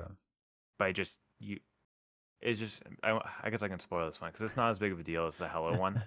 But you just have an ally that's just on sand patrol duty for the rest of the game, and then his mechanics shut down. Yeah. And it just makes me feel sad every time I do that because I have to choose not to do that. Yeah. But like in campaign mode, which maybe you can say that for later to go fully into, but I think campaign mode does a lot for all of these villains, and for Mhm. Sandman, giving him more sand counters at the beginning helps to mitigate that a lot. Mhm. It's like I like just starting him with a little more sand counters, and then it feels better to me because then like putting the ally on sand duty feels like on team to me, and then also doesn't ruin it because he still has his mechanic going. Yeah, that makes sense. I I also just kind of like give him a slight pass for being like the first scenario, right? Like if there's like a little bit of Yeah, an exploitable thing on the first scenario, like I'm okay with that. I won't judge it as harshly as probably other things. Then we have Venom, which I love this scenario. I love the whole bell system and the counter system. And there was a lot of questions early on. I know I had issues with the chime counters and whatnot. But it's once you get into like the flow of things, I think it's really cool. I like the bell system. I think it helps balance it out because he is pretty strong overall with the damage that he's able to do, and because you're basically collecting right all these boost cards for him, and then he gets them, and then he can smack you for a lot if you're not very careful. So I really like that mechanic. I think that's cool. I think it's just fun overall. And his side schemes, that was the tough thing that I have written down, which is like tooth and nail and lashing out. Like it was interesting how these worked, where anytime he would take damage, you would also remove threat from there, but it was like an 8 or 9 amount. So like in a multiplayer scenario, it scales a bit better. Like because a bunch of people could do damage, but for like a solo player, it's like, oh, this is really tough and interesting now because like I have to deal 9 damage or 8 damage or whatever it is to get rid of these things. And I always kind of like that. I like that they experimented with that bit. I don't want every side scheme to have that, obviously, but the experimentation now and again, I think was good with it. yeah. I Venom. I don't know specifically what it is, but it's such a letdown for me. Mm, And it's weird because I grew up watching Spider-Man 3 like every other week. yeah, I just for all like the it was, memes, it's I so had good. the Spider-Man 3 poster in my room. I like I loved that movie so much, and I thought the bell counters were so cool, and like it's represented so well of like you have to get the chime counters. That he gets weaker when you ring the bell, all of that stuff. But then for it's just something about it makes me just not like the scenario very much. Mm, That's the thing for this box though is the spider theme just carries so hard that it doesn't matter if I have small gripes because I'm still just sitting down to play a spider character against Venom. I- But like it's something about like the way that you're collecting the boost cards and then you're giving them to him and um it just feels really gameable mm, again to me to where it's just like because I know when I'm going to get hit so hard, it's just like I can just deal with it like most of the time. that's fair. And Yeah. then I don't know because like you could fix that by giving him more overkill, but then that's not fun. Right. Yeah. Like so, it's just like it's something about that, and he has a really low like I haven't done like checked the math on this, but he feels like he has a really low boost number of boost icons on each card. So even though he's getting like a bunch of them, he doesn't have that many boost icons. Like yeah, when I'm looking through here, like There's a it's lot like of zeros. There's a lot of yeah. zeros. So Yeah. sometimes it's happened to me multiple times where he hits me like four boost cards and it's just like a normal attack. Right. And there's other times where it's not and he just does a lot of damage, but he's but I don't know. He's the most confusing villain for me in the entire game with how I feel about him because I think he's so cool and so lame all at the same time. Maybe it's because just deep down you just really wanted to play Venom Eddie Brock, and we just don't have that yet. And maybe one day we will. We can hope. Maybe. All right. So next up is I think one of the more controversial villains in this box, because I feel like there's a lot of people that hate on Mysterio, and there's a lot of people that love Mysterio. And I was definitely early on hated Mysterio because I was like, I don't like what he's doing here and whatever. And now that I've played more and more, I'm like, no, I actually do like this mechanic. I do like that he's inserting cards in my deck and I'm dealing with it. It can get a little frustrating sometimes, but like it themes really well into Mysterio and what he's trying to do. Yeah, Mysterio is one of my one of my favorite villains in the entire game. Mm. Uh, there was the like Spider-Man Shattered Dimensions video game where Mysterio is the final boss, Okay. and like in that thing he gets this like tablet that makes all of his illusions like actually real, and that game Mm. was just so cool to me. And then when I come in here, like I have all that nostalgia again for Spider-Man and Mysterio and that game and all that stuff. But I do really like his mechanic as well. Like I kind of a I enjoy getting encounter cards more than the average player. Like I see some people saying like they specifically don't have Shadow of the Past in the deck the first time they play a hero because they want to just play the hero. Yeah. But then for me, like I specifically deal myself Shadow of the Past on purpose when I play heroes for the first time off a lot of the times because like I want to see that Nemesis set. Yep. Like Yep. Mysterio shuffling Shadow of the Past into my deck and then I reveal Shadow of the Past from my deck is like one of the most fun things to me. And then in campaign mode again, he gets so many more cards shuffled into his deck shuffled into your deck at the start that it speedruns him. It's like Mhm. again, he's one of those things where the he's a little too easy for my liking because of the low health, and then it takes him a while to set up. But I even outside of campaign mode, I just shuffle in like two to three of his cards into my deck just to get him going, Mhm. and then it feels so fun to me. Yeah, and fun fact for those that don't know, because they don't play expert, but this is the only, as far as I know, the only expert villain out there that his life actually goes down from stage 2 to stage 3. From stage 2, it's Yeah, 17, and stage 3 is 16, which everyone in the beginning was like, "Oh, it's a printing error." And they're like, "No, that's what we wanted." It's like, "Oh, crazy." I think it's cool because it's like if you hang out with him for long enough, then you start like seeing through his illusions, and he gets easier to take out. That's how I Yeah. always looked at that. Yeah, I like that. All right, so the next one we have is Sinister Six, which is I think one of the best scenarios they've ever done in this game. I love this scenario. The only disappointing thing to me is that I want pretty much all of these villains to be their own villains. Like I don't want them Yeah, in one villain. Like I want Doc Ock and Scorpion and Craven and Hop, like all of them in separately. But I guess we got it this way, and I'll take what I can get at this maybe they point. can just start a series of just Spider-Man scenario packs. I wonder if that would Yeah, actually sell.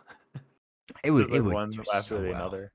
It would do Yeah, so I well. agree. The only problem with this is that we don't have another Spider-Man box with more of these villains. Because I agree, this was like it really feels like you're just getting swarmed by the Sinister Six, and you're like trying to escape. Yeah. And again, this was my first time playing an escape mechanic Okay. because I didn't play the Guardians first, and this one was better than the Guardians one, Yeah. in my humble opinion. So like, No, I that's agree. I agree.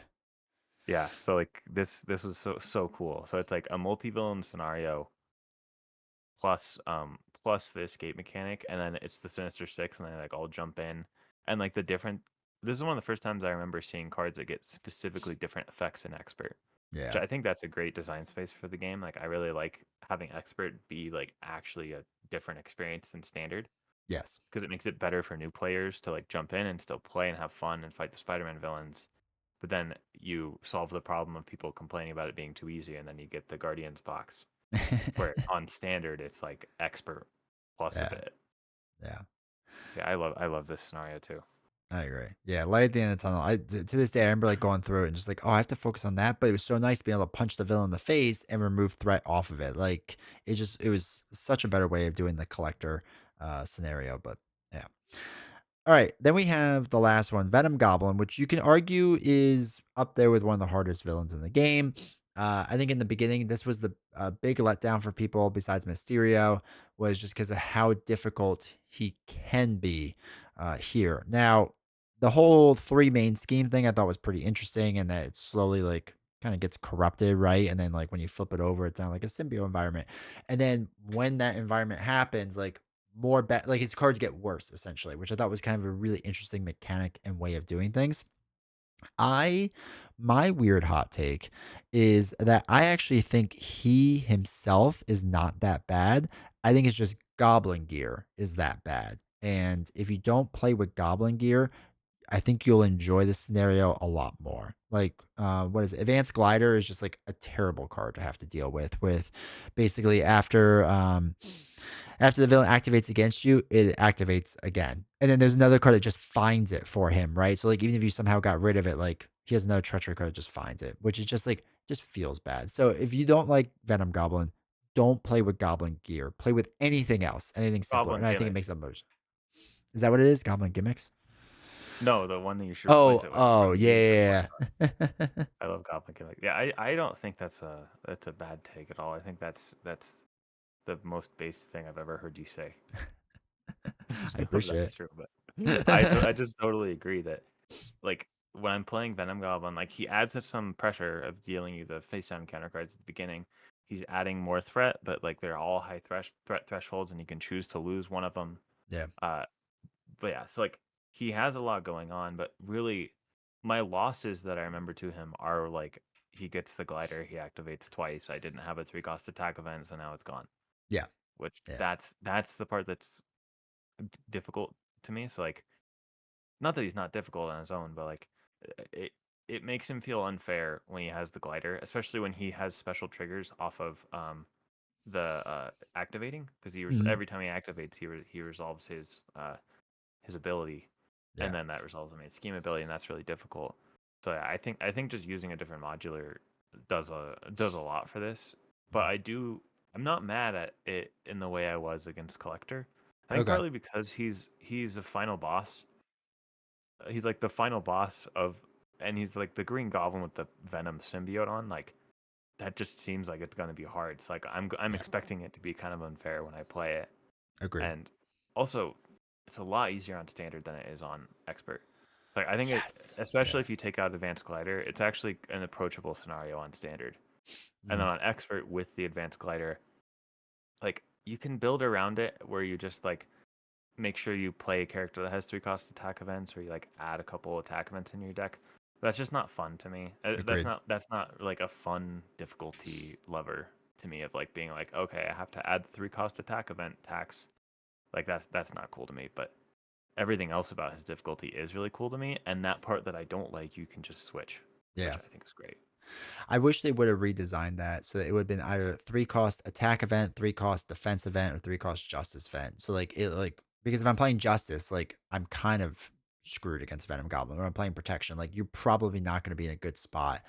So I wish they would have done it based off of whatever aspect you were kind of playing. I think that would have been uh, more interesting. Yeah, and also I want to confirm this so we don't confuse people, but it doesn't have to be specifically a 3 cost attack event, right? It could just has to be It'd three be a cost attack combination, yeah. events. Yeah, so Yeah, you could discard any number of attack cards from your hand with a choice combined about resource cost of discarding 3. more. Yeah, right. I just discard my entire hand and we'll be good to go. And Yeah, then with my luck, the next card will be the remote navigation, which, you know, will put it back in play. So, yeah, all right. So the campaign, we talked a little bit about it, but one of the standouts I feel like from this campaign is the reputation track. And I have a love hate thing with the reputation track. Like I like a lot what they're doing with the villains and like you said, adding cards and doing this and like different counters. The reputation track I don't mind, but it's adding a lot to now the campaign that I have to do it either ahead of time or during the game or whatever else. That it's this is to me like the tipping point when they kind of go past this. It's just like there's too much going on, and I don't want this much from a Marvel Champions campaign. Yeah, that I can see that. I didn't play any of the other LCGs, Mhm. so for me this is like I'm not comparing it to Arkham and saying like this is a lot and then also worse than Arkham. Like I hear Right. a lot.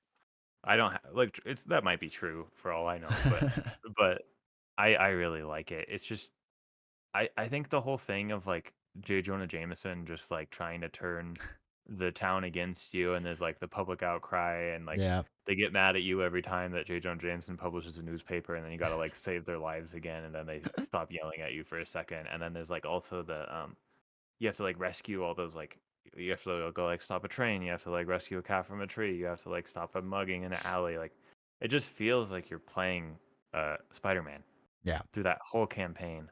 It And does. then it's just I think it's great. I just think it's so good. It's like it is a lot, but I think it's worth it for me at Yeah. least.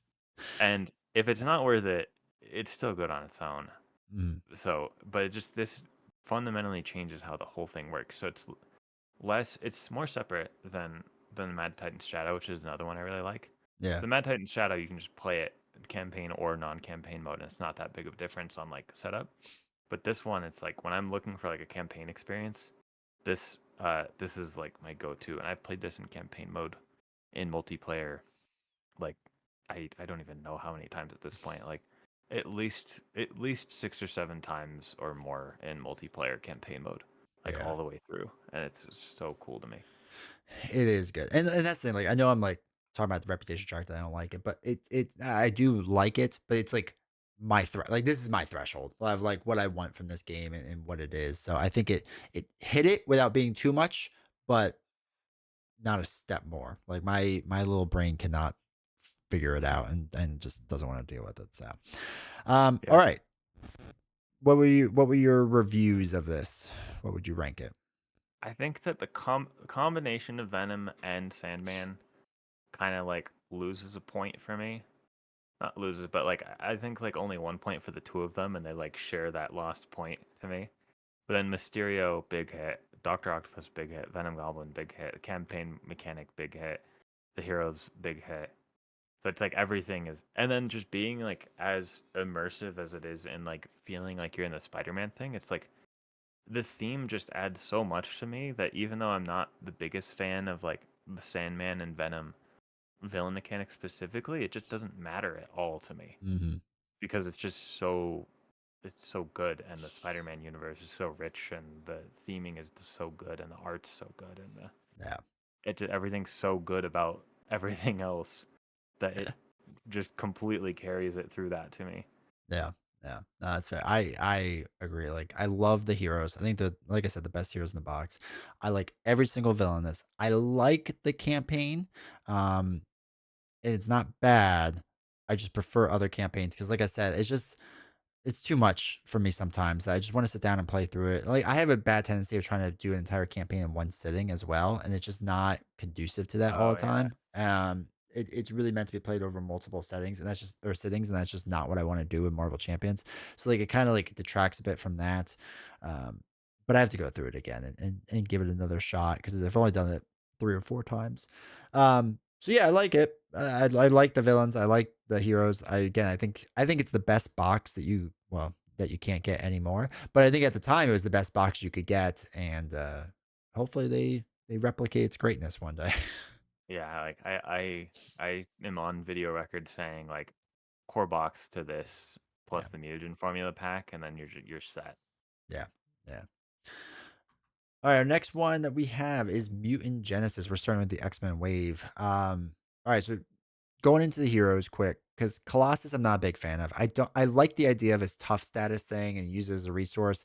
I feel like it always ends poorly for me because it's never he either gets hit with a pierce, which eliminates all of them, or he needs one and then the next time I get attacked and I lose it or whatever.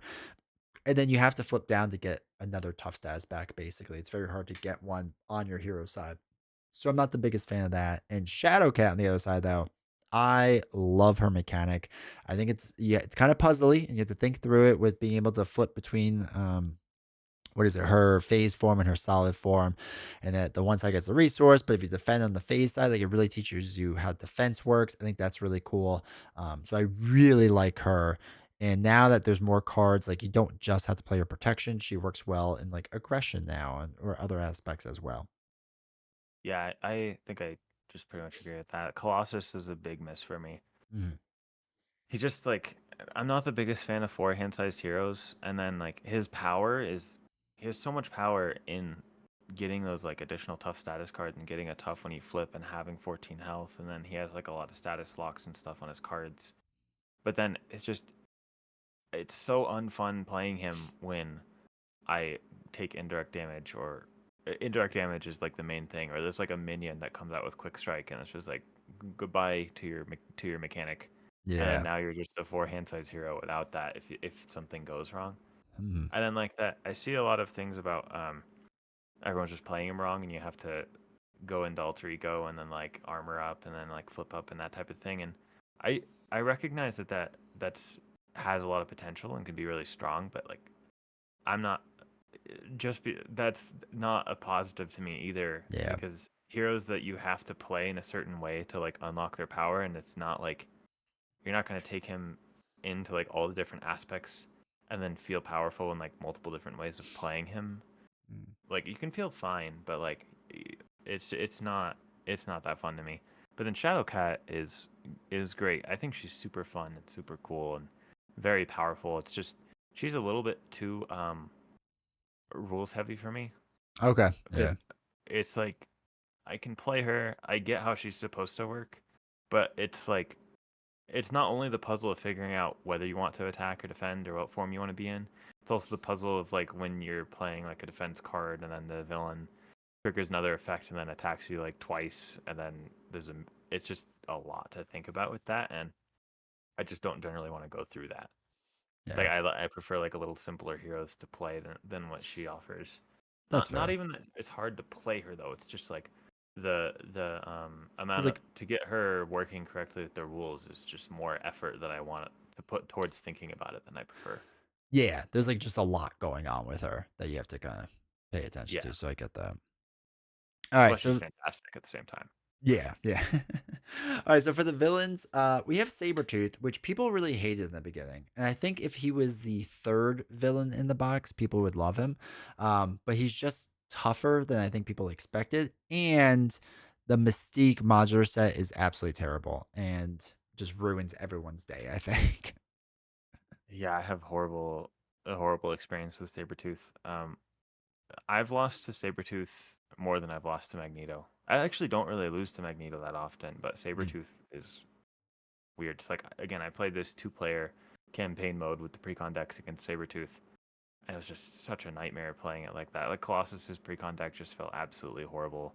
It felt like Shadowcat was just trying to carry Colossus through that, but then like but he just, especially in multiplayer, because I've played him in Sabretooth in 2 and 3 player like many different times, yeah. and he just heals so much that it's like it's just so much. It's such a long game, and then in solo you can rush him and it's fine, Mm, but yeah, it was again I agree. It's just too hard for the first scenario of a box for me, and his healing mechanic is thematic, but it's not fun. mm, I don't find it fun where you hit a villain for like 8 damage in 1 turn, and then like you don't draw into attack events that turn, and then you get like the Mystique minion out and a side scheme with Crisis that you have to deal with, and then it's like all of your progress is gone. yeah. That's really Yeah. not fun to me. Also, I had a game specifically in the campaign mode where when we were trying to beat it for like the third time in a row with Colossus and Shadowcat, where Mystique's encounter card literally just assassinated Robert Kelly, Yep. and that was we stopped and took a break and went on to other stuff after that. That was the worst thing about this was that infiltration, her card, I have to relook it up, but it states basically when this comes in, you have to discard an ally or a support, I believe. And if you get this early on, well, Robert Kelly is probably your only ally out there because you just weren't ready for it. And then you just discard him and then you lost the game. Right. And that's just like such an unfair way to do things. It's like I couldn't do anything else. You made me get the guy because it's a timer, so I can't like really choose. And then because I had to go get the guy, I couldn't do anything else. And now you're punishing me by random draw. And Yeah, that's a big blemish on the scenario for sure. But that's why like I don't play him with Mystique anymore. I hate that modular set. It's just annoying. yeah. I think that's the theme of like just some of my least favorite villains is feel unfair when they win. Yeah, yeah. Like Venom Goblin, like the glider feels unfair, but like nothing else feels unfair. It just feels difficult, and you can Yeah. change the glider. Luckily, you can change that with Sabretooth, but also his healing feels unfair at the same time, especially at higher player counts. Mm, And then having the first villain of a box feel unfair is just is a really bad idea in my opinion. yeah. Yeah, I agree. After that, we had Project Wide Awake. This is the Sentinels thing, which I have like a weird love hate relationship with this scenario because I mentioned this earlier. I don't like when scenarios just give you allies, and I'm pretty sure this one gives you you Yeah, get it's similar. You you. get like you defeat those side schemes, and you get the allies. Yeah, I thought you got Magneto as well, but that might just be Master Mold that I'm thinking of. That's Master Mold. Okay. Um, see, and that's the other thing. It's two robots too close to each other. I forget how things work. But yeah, so Sentinels was better in the sense of because it's the whole chump blocking thing, right? That they have going on that you can't do anything. That's it, right? I Yeah. I think it's hilarious that there's like it's just Sentinel is the villain. And then it's Just just one. like this random Sentinel that Yeah. just, especially when I'm playing the Magneto hero now, it's just like what Magneto can't deal with one just normal Sentinel. Like he's that hard to beat. I think that's funny. But I do think it was like a fun way of. I don't mind this scenario. It's one of those scenarios where kind of a theme like mutants onward for me, where I like it. I think it's cool, but I never actually feel like I'm in the mood to play it because it's just so Mm, much going on. yeah. It's kind of how I feel about this. But I think this is a fun scenario.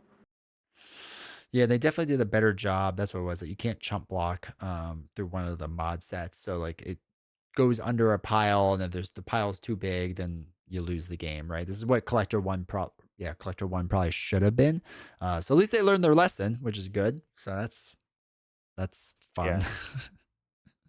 And then Master Mold, you think you kind of brought up one thing. The Magneto ally that you get is so powerful against Mold. I have a Yeah. weird relationship to Master Mold because like I think he's really cool, but I also think he's really lame and I can't really vocalize it.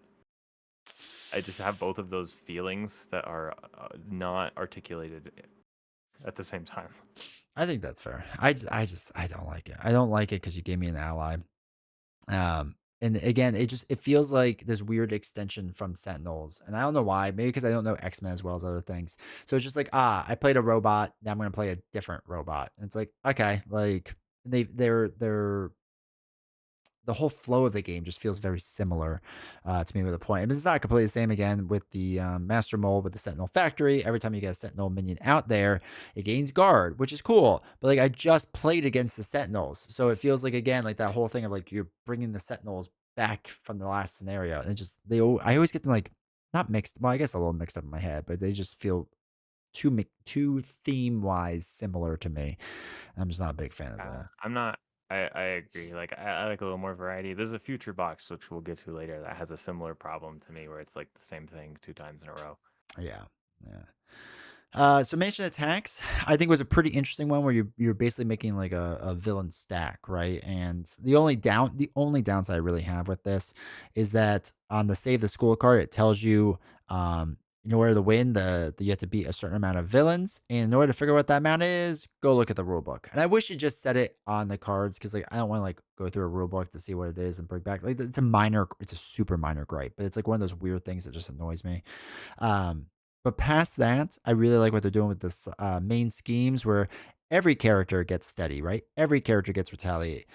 Each ally and minion gains toughness, or each character gets +1 attack. I think that was a cool idea that like not only is it helping you, but it's helping the enemy as well. Yeah, I think I really like this scenario. I have another minor gripe that's maybe not as minor that's related to the same thing. Mhm. But I mean, the comments will correct me if I'm wrong, or maybe you will. But it's not. It wasn't intuitive to me when I first started playing this that the first scheme, that's just a setup scheme, counts towards that victory condition of you or the loss condition of main schemes in the victory display. Yeah. I'm not really a fan of that. Mhm. Cause, and then also I played it wrong a few times, and it still felt fun and good and interesting to me. And then it turns into what, like, what is it, two or something? So you only get one. You only can let one finish Correct. Yeah. before you lose. Like, I really thought I thought it was so cool that you had the option of like letting one finish and maybe a second one finish, and like kind of playing the like lottery there with like which one you get. Yeah. And then I found the rule. I realized that rule was there, and I'm like, wait. I think that things that happen during setup that contribute to you losing are just kind of. I don't like that. That's kind of lame to me. Yeah. And that, but I really like everything else about this scenario. It's just not. I just wished it was Victory 3 and or the first one didn't go into the Victory display. Yeah, I had the same exact thing when I first streamed this. I put the Brotherhood strikes just like over wherever, and I like lost like the first cafeteria, let's say, then like the atrium. And I was like, okay, now for the next one. And the chat was like, you lost the game. I was like, what are you talking about? We've only done two. Like, come on. And they're like, no, the first one counts. And I was like, ugh. So I got Yeah, embarrassed on live stream, and then I learned pretty quickly I shouldn't do that. yeah, but that's the weird thing for me is like I really like the scenario and the villains and all that, but that part annoys me when I play it. Yeah, yeah, that's fair. Then on to Uh, the big boss. The big one, which I like a lot. It still upsets me to this day that we don't have an actual real ruling on the magnet counters. This is one of my biggest pet peeves about Magneto. I think I like Magneto a lot. I like what he's doing. I like the whole little side thing that we're doing where we start. What is it we're trying to get? The boarding party and then sabotaging Master Mold. Even though I punched him in the face 2 scenarios ago, but sure. And then orbital decay, and that puts on the physical strain. Like I like that process. I think that's cool and interesting. But the magnet counters, like, were so not intuitive to a lot of people and how they worked. And then they had to make a Hall of Heroes ruling to correct it. And they even played a live stream with that corrected Hall of Heroes ruling and said, we're going to fix this in the rule book moving forward. And they just never did, which is really just like one of my weird pet peeves because it's not, I don't think it's worded very well in general with with how they work. Yeah, that the errata, like I agree. I think Magneto's great. Like I think he's one of the best scenarios in the whole game. Mm, But the errata is kind of a letdown for me because when I first played Magneto, the way I lost was his magnet counters. Or wait, no, it's just one of my only losses that I had playing Magneto early on was to because I was playing on standard, so it was a bit easier. yeah. Was the magnet counters bringing out what is it like the electromagnetic shock or something? Yeah. The Yeah. electric shock Electric where shock. you Yeah. take damage for each counter on the main scheme or each magnet counter. And the way it's worded, there's still magnet counters before you do that, and that card's really scary. Yes. And then after that, the errata where you just remove the counters and then do it, it's just like a dead card, and then it turns his scariest card that made him feel like that's what makes him like final boss level difficulty to me. It just like shut it down, and that's kind of been lame to me. So like I think in my head canon of the house rules of how I would play it off stream uh is that I would just do it like normal how it says, but I would just not trigger its ability again. If you Yeah. because like the ones that place the problem for everyone that was listening is the problem is when it places a counter, when one of his cards that was revealed as a from the magnet counters places a counter, it would trigger the ability again to bring out another one, and it could like loop like that, which that was unintended. So they fixed that by just removing all the counters, and that's what killed Electric Shock, which unfun me. When I play it, I think I'll just not trigger it again, Yeah. and just Electric Shock is like a real card again. Yeah. Yeah, because it was through metal shards, because I know a lot of people asked about this. So deal 1 damage to each character you control and then place 1 magnet counter on the main scheme. Well, if you never got rid of them, because that's not what the step says to do, you would then re-trigger it all over again and possibly get another metal shard and then re-trigger it and then go from there. And then if then you got, let's say, electromagnetic blast after all that, or not electromagnetic blast, the electric Electric shock Shock. one after that, like you're in for a world of hurt because now it's up to 5, and it's a huge pain. And I it's one of do. those things they just never cleaned up the wording on that. It could have just been fixed. Yeah, the side scheme thing though, of like rushing through the side schemes, trying to like sabotage his base, have it all come crashing down, and then he loses steady because he's like holding like everyone alive, keeping everyone alive while he's fighting you. Yeah. well, it's crashing down. I think that part's so great though. So like, I'm a little it's kind of it's a small negative towards him for that, but like overall, he's a fantastic villain. I really like Magneto. Agreed. He's one of my favorite scenarios for sure.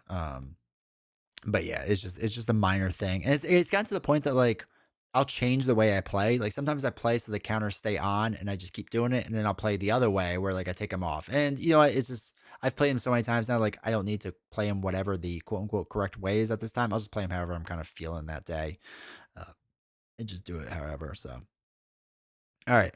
Now we get to the campaign, which this campaign was interesting because it gave you a mod set that you basically had to deal with once I remember what it is. The future past. Future past. Oh my god, the future past. So you had to deal with the future past, which is like just kind of kept happening and popping up, which was fine, was interesting. Some of the campaign cards were interesting and fine, but the big thing was the roles, right? So you could sit there, and if you were aggression, you could add like a couple of cards from a different aspect, basically, or justice, or whatever it is. And it was a weird, like, it was a neat idea, but I feel like I never got the full appreciation for it. Like, it just felt like an extra step to like, I would get these cards now and again, and be like, yeah, okay. But it wasn't like that enjoyable to me to like really deck build and tinker around with. Yeah, I agree that the future past thing I thought was super cool, Yeah. but yeah, the rest of everything was a big letdown for me. Mhm. Like this is a theme in all of the campaigns for me is like I am really not a fan of part of the campaign mechanic being I can just add one card into my deck. It Yeah. just feels like why am I even doing this? Like if I wanted to, I could just play the scenario like normal and add a card in my deck. Mhm. Like there's nothing really that special about it other than like the rules saying, "Oh, you can house rule something Yeah. officially now." Sure. That's how it feels to me of like it's a campaign mechanic that I can recreate without having to need anything from the campaign. Yeah. Like I could play any scenario and be like, okay, you're this role, and then you get one aggression card. Like that's it's just a big nothing burger to me. Yeah. And then the upgrades that you get, they're just I don't know. Every time I play through it with like the role cards where you get the upgrades, those are pretty strong cards, but it's just like it never really matters that much either. And then Yeah. they're removed from the campaign pool, so like again, like it's like maybe a little bit better than the Red Skull one, but like I don't know. So like two of the three things going on in the campaign, just like I don't enjoy. I don't think add much. And then, but the future past thing was really cool. So Yeah. that's kind of where I'm at on that.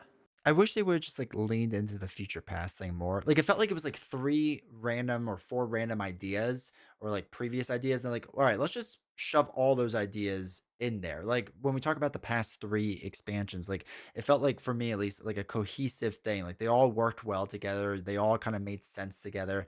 And this just felt like, okay, well, we're gonna give you like a whole role thing. And you're like, okay. And by the way, future past is gonna attack you. I was like, okay. And then guess what? You get upgrades. It's like, well, wait, what are we doing here? Like this just feels like so many random ideas, and they just had a bunch of good ideas and just threw them all together, and was like three good ideas together makes one great idea or something. I don't know.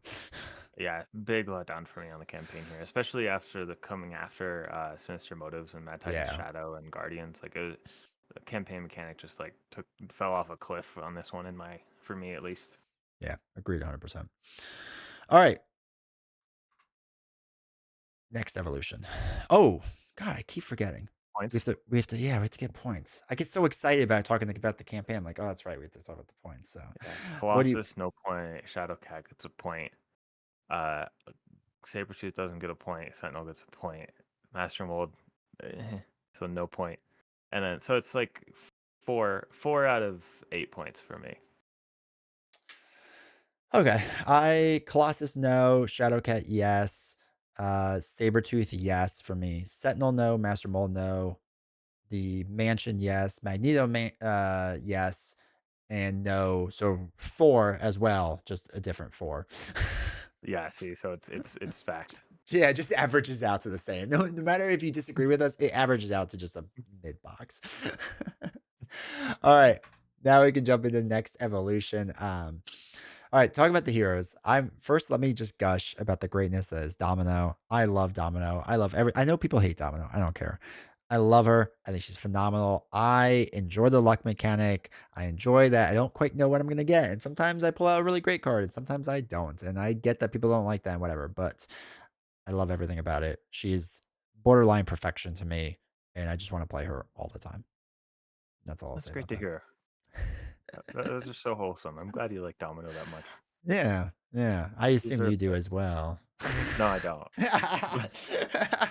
I thought Domino was the best thing ever when I first played her, Mm, and then I just kept playing her more, and then I'm like, I don't have any desire to play her anymore because it's like one of those things where her mechanic feels like I'm playing with a mechanic of Marvel Champions, where like she's really just like discarding cards off the top of her deck, playing with like resources and discarding cards, and like yeah, yeah. there's like a mini game of like manipulating what card is on the top, and then it just doesn't.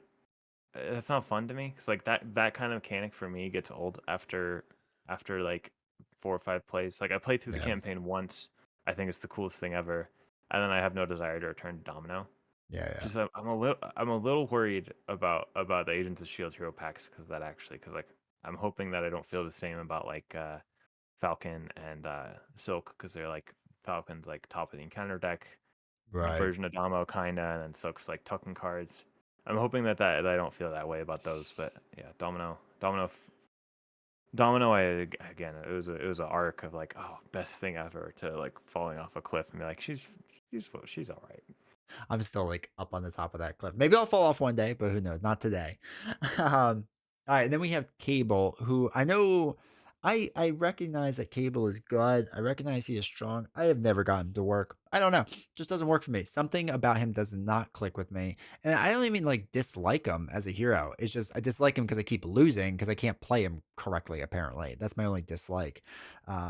But yeah, he's just one of those heroes that just never clicked with me and I don't think ever will. And I want to keep trying him now and again, but it gets annoying after a while because you can only fail at a hero so many times in a row before you're just like, this is embarrassing.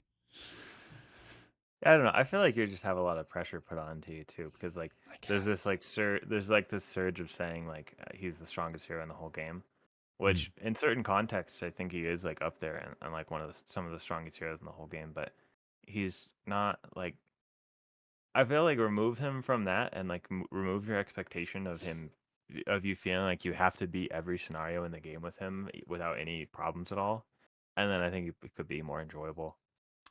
bro, I want to beat Absorbing Man with him, and I can't do that. Like, it's just, I don't know what it is. It feels like I can't do it, but Yeah, I think yeah. Cable is really cool. Like I haven't gone down my big Cable arc Mm, yet, but I think that all of his cards are really interesting and really cool. And the side scheme mechanic is more interesting to me than Domino's mechanic, but still not my favorite thing because like yeah. part of it feels like I don't like how different it is at different player counts.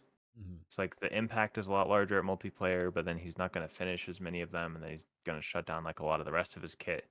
And then solo, he just speed runs them, and then it's just kind of if you speed run the mechanics successfully, then it's just kind of like you're not playing against the villain, you're playing against his side schemes, which is thematic for Cable because he's like this guy like from the future coming back with his own plans, and he is actually doing things separate from what the villain's doing. He has other goals, Yeah. but I feel like the way it's kind of expanding, it's kind of like killing my interest a little bit in Cable. Like the more side schemes come out, seem to have an inverse impact on my desire to play him for some reason. When Yeah. there's less of them, he's more interesting to me, and when there's more of them, he's less interesting to me. Yeah. I get that. I thought I would like sides games a lot more than I do, and we'll kind of get into this with the campaign, I'm sure. I thought I would like them a ton, and because I like them in Lord of the Rings. They're a bit nerfed in Lord of the Rings. Like they're definitely not as strong. So there's only a couple. So like it's not like a thing you use all the time. In Marvel Champions, there's a good amount of them now, and like some of them are interesting or whatever. But as a solo player, like it doesn't always make a lot of sense to play them. Like sometimes it does, obviously, but it just as a solo player, it feels weird sometimes to play them. And maybe that's a part of my problem. Yeah, well, it was interesting to me because like I feel like they're so much better in solo than they are in Uh, multiplayer. Not well, better and worse, right? Because they help everyone in multiplayer, but unless your whole team is on board with like making a strategy to finish them, then they kind of just slow things down. yeah, But if your team builds around that, and like all four people are like, yeah, I'm gonna like you play Cable plus a Justice player plus a Leadership player or Mhm. something like that, and everyone can thwart decently well. You like speed run all of your setups, and then you just kind of like overpower the scenario with that. But then you like play like an aggression hero and a protection hero and Cable and Justice, and Cable's supposed to keep the main scheme in check and also finish his side schemes, and it's just too much. Yeah. So it's in that weird spot. It's like very playgroup dependent to me. Yeah. And then in solo, it's like you can just like you get three thwart and then you just finish it, or you play like one thwart event and then the side scheme's gone, but then you get like an ally or a upgrade or whatever, and it kind of like it's playable as long as you have thwart built in. Yeah. Yeah. That's fair. All right, so we get to the next evolution villains here, and one of the interesting things they did in the beginning was having this Marauder set, which is going to go into two different scenarios. So the first one's Morlock Siege, and this is for those that don't really remember. This is the whole knock counter thing that they're doing with the Yeah, Morlocks, and I do not like the execution of this. I think this is way too easy. Way like even on expert, it's very very simple, very very easy. Um, God, I just really don't like this scenario. It's boring to me. that's really funny because like that I've never. There's a couple of ones in here because I know you think Juggernaut's easy too, but like Yes. both this one and Juggernaut, like I think this one's easier than Juggernaut, Mhm. but like I've played through this in campaign mode multiple times in multiplayer, and maybe it's solo thing because like in solo there's like less health, and then the Morlocks have the toughs, then you can kind of just like go through that.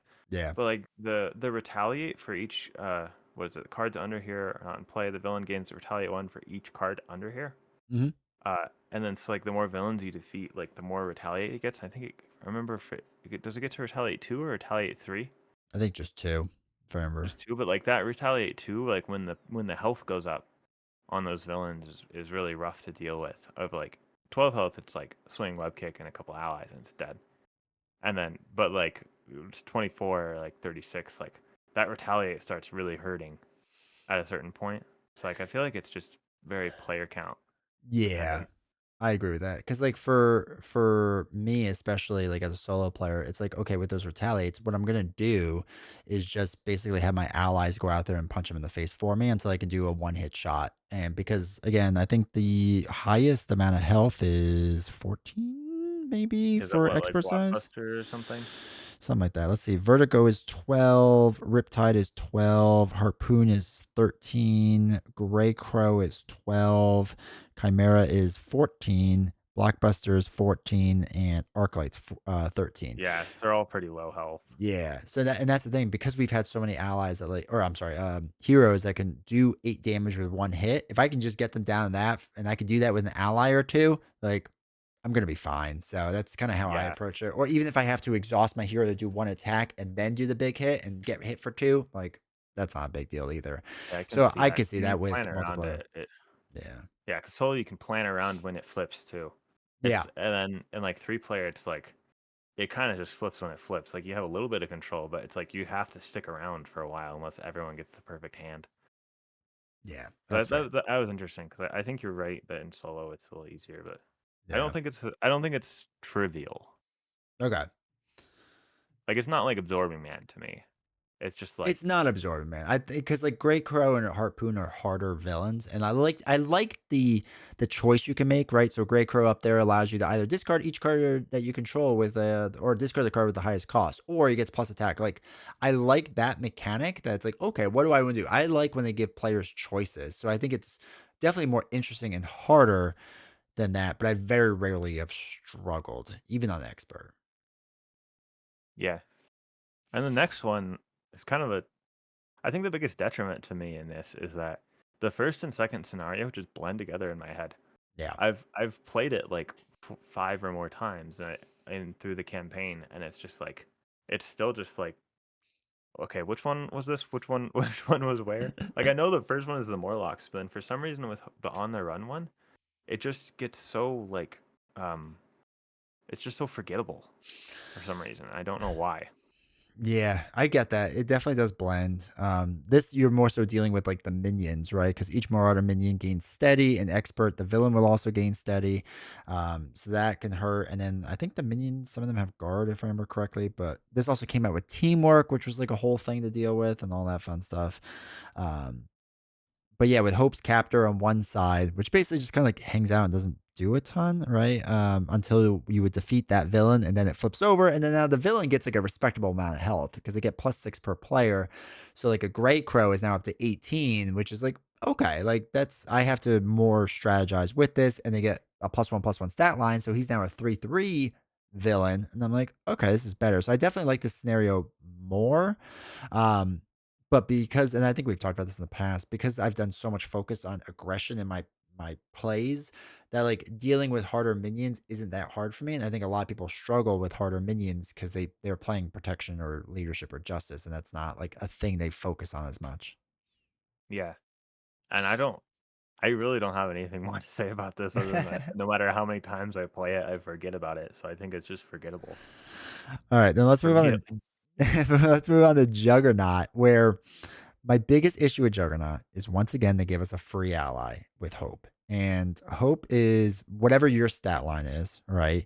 And she's based a mental resource. And the only reason that's important is because after you expose Juggernaut's helmet, she's basically dealing an additional damage. So if you have 2 damage, she's now dealing 3, and she doesn't take consequential damage. So you're just sitting there dealing 3 damage repeatedly. Like it should not be that hard to do constantly. Obviously, if Captive Hope comes out as a side scheme and she gets kind of caught, that stinks, and you have to deal with that. Um, but I don't think it's the worst thing in the world. But I just feel like it's not that hard to flip him onto his exposed side, and then once you do, there's so many cards with mental resources that deal damage that like just dealing the additional damage, like I'm just melting him away. And I think Hope is too strong. And I think, if I remember correctly, Doesn't she yeah, have a mental?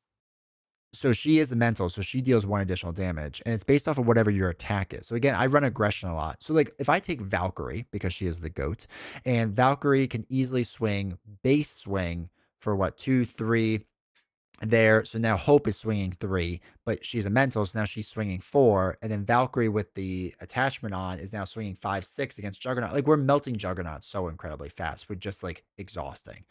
So that's my biggest issue with him is I like the mechanically how he works. I think it's really fun. I think it's cool with the main scheme and how you don't really lose that way. I think that's neat. But in execution, I feel like they gave me a little too many tools to defeat him. That's interesting because like your strategy, what you said, makes sense to me.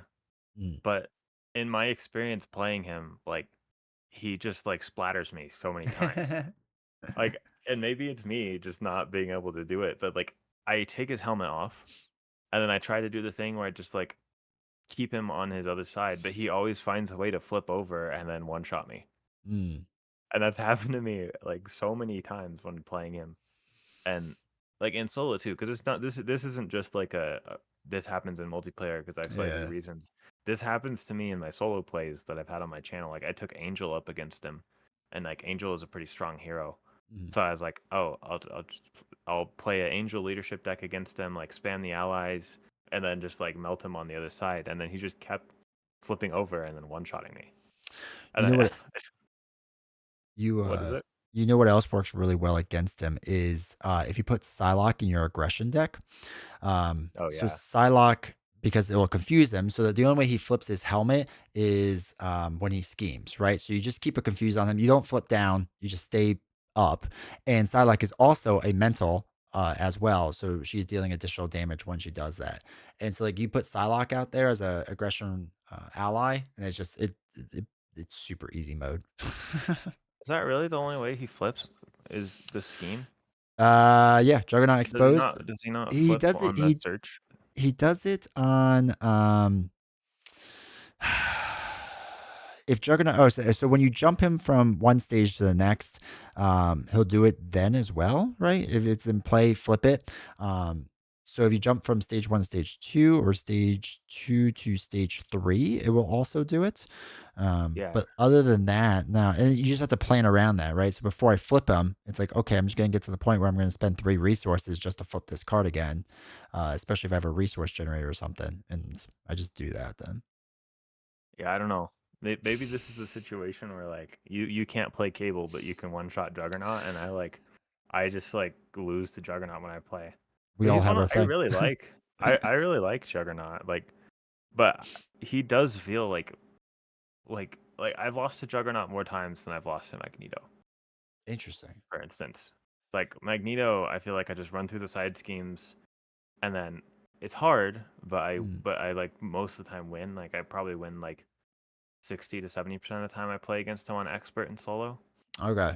something like that. But then with Juggernaut, like I only win like half the time that I play him. It feels like, which is really, which again, that's not like a horrible win rate, but like he really just like because like he gets so much attack. Like he flips, he gets a retaliate, and then he's hitting me for like 9 with overkill, No.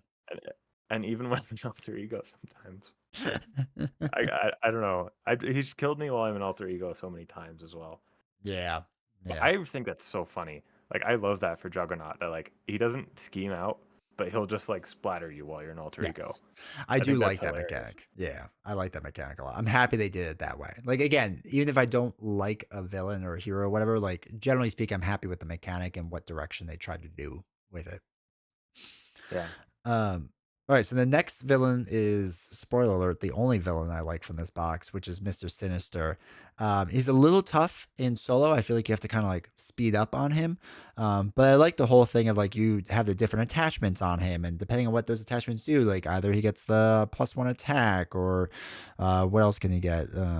With the different traits and all the different things he can do. Like I like that mechanic and what they were doing with him. I think it changes him up. It makes him feel interesting and different each time. The only like quote unquote bad thing about Mr. Sinister is just that until you get to 3, main scheme 3, it feels like 2 is just like a little fast. Like it's going up by 2 and the threshold's only 5. So like you kind of have to like hustle the whole time. Yeah. I really like Mr. Sinister too. I think the way they implemented those modular sets is really good.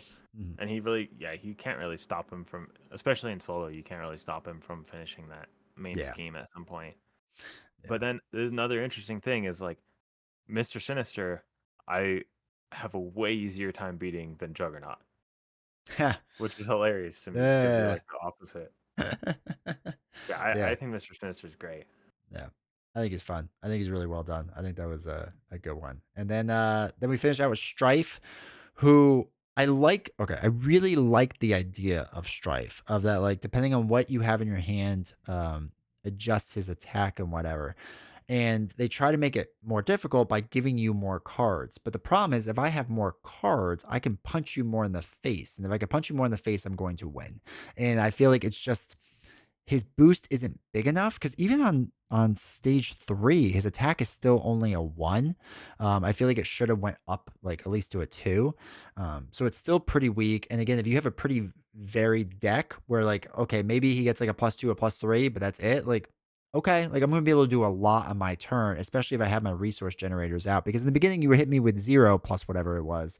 So it's just it feels weird getting that extra hand size. And I know they try to compensate by like things cost a little bit more, but like it doesn't change much. Like I still feel like I'm getting 2 extra cards overall, and I'll just deal with it with resource generators.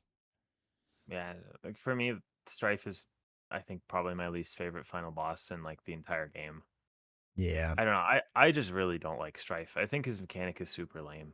Yeah. Like he's like while he's attacking you, he gets plus X attack, where X is the number of the most common type of card in your hand. That's like just such a lame mechanic. Like Mhm. what every time he attacks me, I have to start like moving my Counting every abacus time. around and counting. Like be like, okay, so I have this many cards and then I have to count my events, and it's just like that's not fun to me. Like Yeah. going through and like keeping track of how many of each type of card I have in my hand is just like not. It's just so. It's just stupid. It's just a dumb mechanic to me, in Yeah. my opinion, at least. And then it adds like an extra chore that you have to do to play him. Mhm. And then, like you were saying, like he doesn't feel like a final boss either. Like his thing with the bomb is kind of cool. Like I like that mechanic he has going on. Like Oh, the I side like the scheme thing. bomb where that's Yeah. gonna and you have to go through that and like then you beat him. But Mm. it's always fell flat. It's like again, like he's so forgettable to me as well. Out of all the final bosses, it's just like he just feels like he's just weird Yeah. and not a final boss, and his mechanic is not fun to play against. So it's just like I don't feel any desire to go back and play him in like either campaign mode or the standalone. And it's like by far the biggest letdown of the entire box is Strife for me. He is. He's weird because like Loki, I hate with a burning passion. There's another one I'm not a big fan of, but like you're right. Like I just forget that Strife exists. Like almost every other villain, I'm just like, yeah, no, this and that and whatever. And Strife is just like, oh yeah, he's the guy with the gives me more cards. And like that's all I kind of remember about him. And it just like it feels weird, right? It just I don't know. It's such a forgettable final villain. I don't know why. It's weird. Especially like Juggernaut. Juggernaut's such a big name. Mr. Sinister's such a big name. And maybe it's because I'm not as deep into comics as other people. Like Strife, like I've seen him, but like not as much as I've seen like Juggernaut or Mr. Sinister. Yeah. Yeah, I don't have much more to say. I just think Strife sucks. Fair enough. All right, so campaign time. I've done this campaign exactly one time, and the main focus of this campaign is the side schemes, player side schemes. Right? You do the player side scheme. When you defeat it, you get like a buff basically, right? So they have like assemble the team where doesn't count against your player side scheme, and then after you do the thing, you flip the card over and you put team assembled in, and then you can remove one counter from here, and each player may search their deck and discard for an ally, put in three or less, and put in play. Like I I don't know. I didn't like player size games as much as I was hoping I would, and I feel like this whole campaign kind of revolves around them. Not the whole thing, but a Yeah. lot of it does, and it's just because I don't like the mechanic that much. It's not that big of a campaign for me. Yeah, I I think I've played the campaign like at least 5 times Okay. in multiplayer. I don't really play solo campaigns. That's another Mm. thing. But I think I've played through this about 5 times in multiplayer. And I think it's weird because it's cool. I think it's a good campaign mechanic. The side schemes were really fun to plan around and like choose like which side schemes we were trying to get and like play around like the safe house and stuff like Yeah. that. I found that part really fun for the campaign mechanic. Mm. So and yeah, I don't have any negative memories towards the campaign mechanic like I had with other Yeah. campaigns. Like I think it's not as good as like the Sinister Motives or the Mad Titan's Shadow for me. Mm. The Guardians campaign mechanic I think was cooler, but like that box just got ruined for me by other reasons. Sure. Like Yeah. I think that's like third-ish for me so far. Okay. All right. So That's fair. I'm a fan of this campaign. All right. What are your ratings for this? I think that this is weird because everything feels so split for me. It's like Domino. Uh, I think I'll give her a point because of how much I enjoyed her on the first time playing her. Okay. So I think that is valuable having like as good of a time as I had playing her on that first try. But she doesn't have much staying power for me. And then Cable like fundamentally changed how the game works. Mhm. So he'll get a point. He's a big deal. Then those two scenarios blend in my head, and so I'm gonna just give it 1 point for the both of them Yeah. because Yeah. like I don't dislike them, but they're just like one of them's forgettable and the other one's fine. Yeah. So I'm at 3 points. Juggernaut's cool, so that's 4 points. Mr. Sinister's cool, so that's 5 points. And Strife is like almost just detracting points for me. I just think like the final boss being lame is like such a big negative. Yeah. And then I like the campaign mechanics, like 5 or 3 points, depending on if you're having Strife like take away how much I feel like it takes away from it. I love Domino, obviously. She gets a massive, massive point. The biggest point I've ever seen. Then Cable, like I said, I respect him. I like that people like him. I like what he's trying to do, but I can't do it. I cannot do it for some reason. So I can't give him a point. Um, the what is it? The Marauders scenario, I don't like. I don't think it's really good. On the Run, I'm not really a big fan of. Juggernaut, I'm not a fan of. Mr. Sinister, I like. Strife, I do not like, and the campaign, I do not like. So that's a whole Or like 2. 2 points. It is. And if you start subtracting points for Strife, it all Oh my balances out god, again. yeah, We're yeah. back to the It same. gets it gets rough. This is one of my least favorite boxes. it might be my least favorite box. It might be tied for my least favorite box, but this is I like it more than Mutant Genesis, but really well, I like it as a box more. okay. But again, it depends because like I love Magneto and I hate Strife, so it's Yeah, like that's that's okay. like such a big deal for me to where it's like I don't like Colossus. I like both of these heroes. I like three of the scenarios roughly, and I like the campaign mechanic. And then the Mutant Genesis is like I don't like the campaign mechanic. I don't like Colossus. I don't like Sabretooth. I don't really like Master Mold. And then there's a bunch of annoying things about that as well. And Yeah. then it's really rough for me, but I think I prefer Next Evolution by a bit. Wow, that's interesting, huh? But I I like that. might be an outlier there. No, that's interesting. Let us know down in the comments if you like it more or not. All right. All right. Next one is Age of Apocalypse, our final X-Men boss box. Jeez, I can't talk. Um, so And the sport final boss of Apocalypse. and the final boss. So spoiler alert, I've never done this campaign. I really don't think I'm ever, not that I'm never going to. I'm sure chat will force me at one point. So I will have nothing to say about it when we get there. So I'll let you talk. Okay. Um, but we'll start with the heroes. Bishop and Magic, I like what they're doing. Magic, I didn't like at first, but I think it's because I was not. It wasn't clicking for a long time, and now it clicks more. Like I'm still not 100% there, but I'm starting to like her more. So Magic is definitely higher up there for me than it was to start off with. Bishop just made sense right away. I mean, just have resources and run with it. Um, so I really like Bishop. I think he's good. I think he's a little too samey now and again because I was just like, okay, run a lot of resources and run some cards and you'll probably be fine. But Magic has really started to like kind of grow on me and become a better hero. Yeah, I think both these are probably we gave I think we both gave the award to Glenn and Miles for like the best box heroes, but I think Mhm. these ones are probably like the most unique heroes Yeah. out of any of the boxes. They're super interesting. Both of them are super interesting. Uh Magic is kind of an inverse of Domino for me to where I didn't really struggle with her mechanic at the beginning, but it feels like in order to really get the most out of what she's trying to do, you have to be really, really thoughtful about what you put in your deck and like Yeah. what cards are on top. And you want to find Limbo, and she's a lot weaker before you find Limbo. But if you build your deck, it just feels like there's something that can happen with Magic that hasn't happened yet on like the deck building front. Okay. And Yeah. like she's a fun puzzle to me, and I think her mechanic is cool, and I think she's just cool. Like the art on this page is just Yeah. so cool to me. Just That's like good. looking at this, and Bishop I think is just cool. It's fun like the way in which he's tanky, Mm. and I think he's really interesting.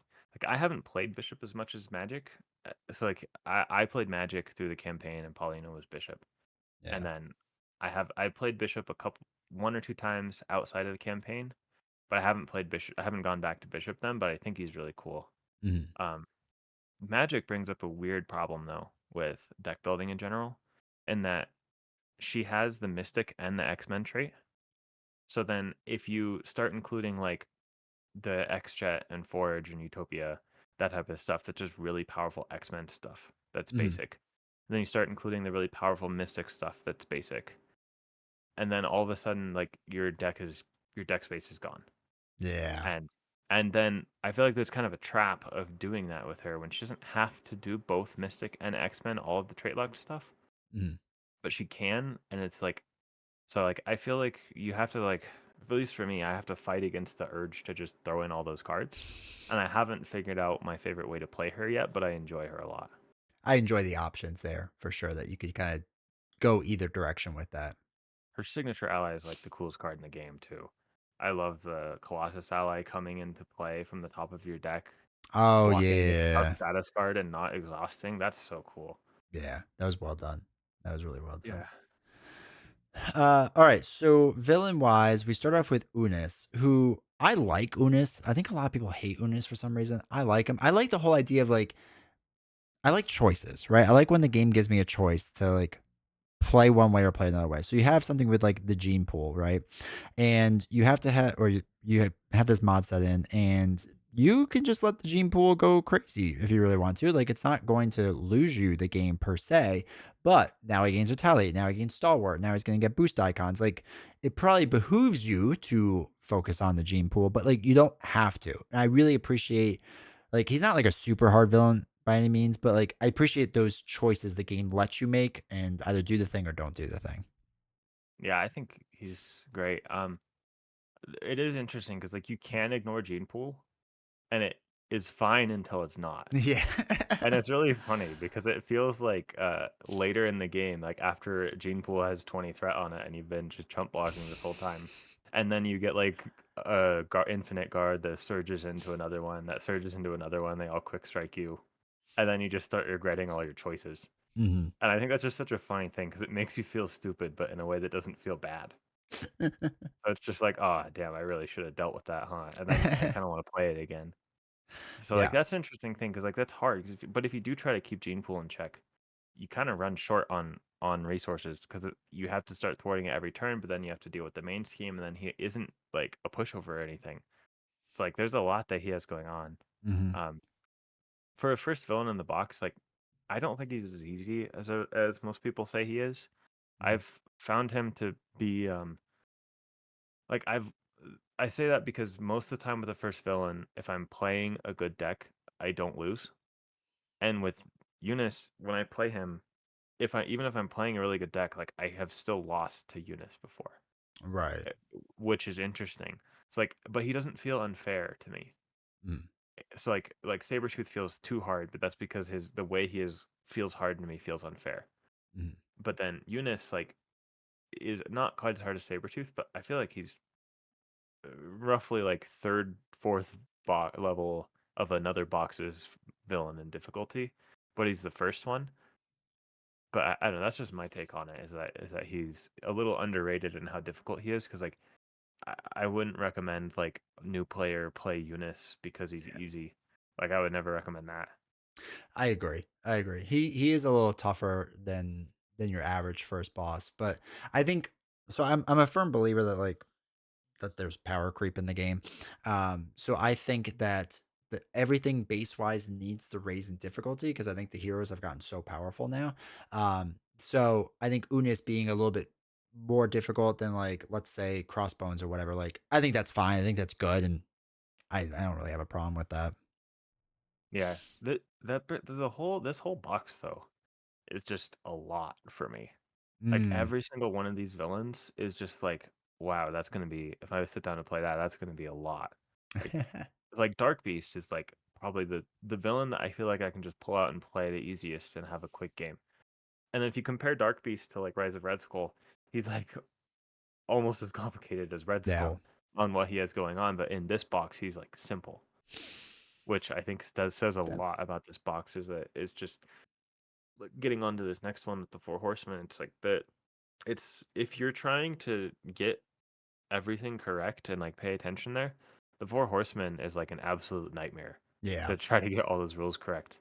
Like I remember watching the designers play this on one of the streams, and like they were making rules mistakes on the stream, but I don't blame them for it. It's just like there's so much to deal with these ones, and I think it's a super cool multi-villain scenario, and it's not gameable like some of those other scenarios are that I have like a more of a problem with. Mhm. But like, because like something bad is going to happen to you when you play it. Right. I don't know what it is because like it moves around which villain's the active one. You don't really know which one's going to get you, but you can try to take out one, but then they like heal and then they are treated as if they do have the health, and it's like it's really really cool, but it's a chore to like sit down and play. Yeah, the Four Horsemen, like, I never liked the scenario, and the problem is I haven't played it in so long now that, like, I remember I thought it was easy for solo, like, it was just, like, really, really easy, and I think it's harder, people have said, in multiplayer, and I haven't really done much with that, but again, I need to play the scenario now because for so long I just had such a bad taste in my mouth with this scenario. Like I like this box overall, and this was like the one like blemish for the real blemish for me was this as a true solo player that I just stayed away from it. Like every single time I thought of a scenario, I was like, well, not that.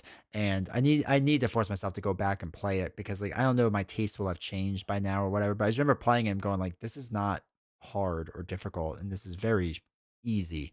Um, I don't know. I so I don't don't know. expect it will, because it's like the their whole thing is when they have health, after they activate, they do something bad to you. Yeah, But in solo, 12 health, you take it out in one turn, and then like a villain's shut down, and then you can like stun lock them, and then they just don't yeah, get to do their mechanic. It's like you can kind of shut down what they're doing in solo, and it's not like a cakewalk, but it's yeah, uh it's easy compared to the rest of the box, which yeah. you're expecting the death, was looking at the picture, to be harder than Eunice. But then in solo, when you're going through that, it's almost gameable Mhm. in the sense that it just brings down the difficulty, I think. Yeah, I agree. And 3, 4 player like that, it's a lot going on.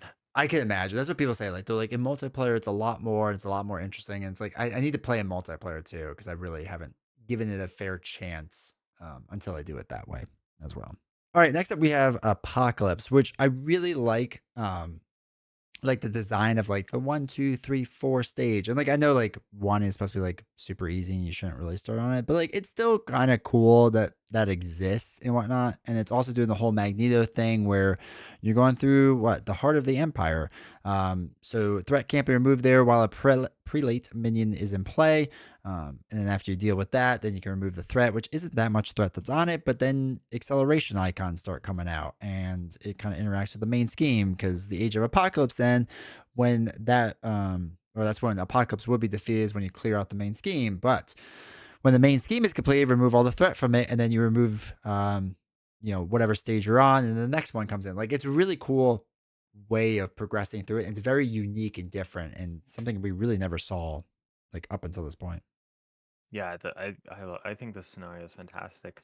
I Mhm. really like how much difficulty modulation there is, Yeah. especially if you're a new player getting this box. Like, if you go from the core box to this, it's gonna be like such a steep learning curve on the rules and the complications, and like just it'll just be like too much. Like, you imagine going from like playing Spider-Man, and then you just show up and you're like trying to play Magic and like figure out what cards on top of your deck and like how you're gonna limbo, and then Eunice has the gene pool, and then the next one's like 4 villains all activating it. And then you get to Apocalypse, like what you mentioned of how you can start on stage one, like giving newer players like an ability to just like chill it out, I Yeah. think is really good. And then giving people that look for a challenge the ability to start on stage 3 or 4 is so cool. Yeah. Like, I think on an expert you usually start on 3 and then you go to stage 4, Mhm. and it's like a fixed version of Hella to me, to where unless I'm missing something, I don't see a way to game it in the same way that you can with Hella, to where you I just agree. like shut down his mechanic, which is really cool. So it like just takes Hella, turns it into mutants, and then fixes all the problems I had with Hella.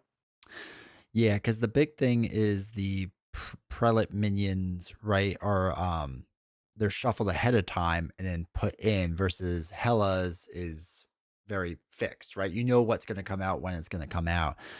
So it's nice that this is more randomized that you have to deal with, which sometimes they're really great and sometimes they're really bad. You never quite know what you're going to get with this. Yeah, and then when you flip it, because like there's pressure the whole time, Mhm.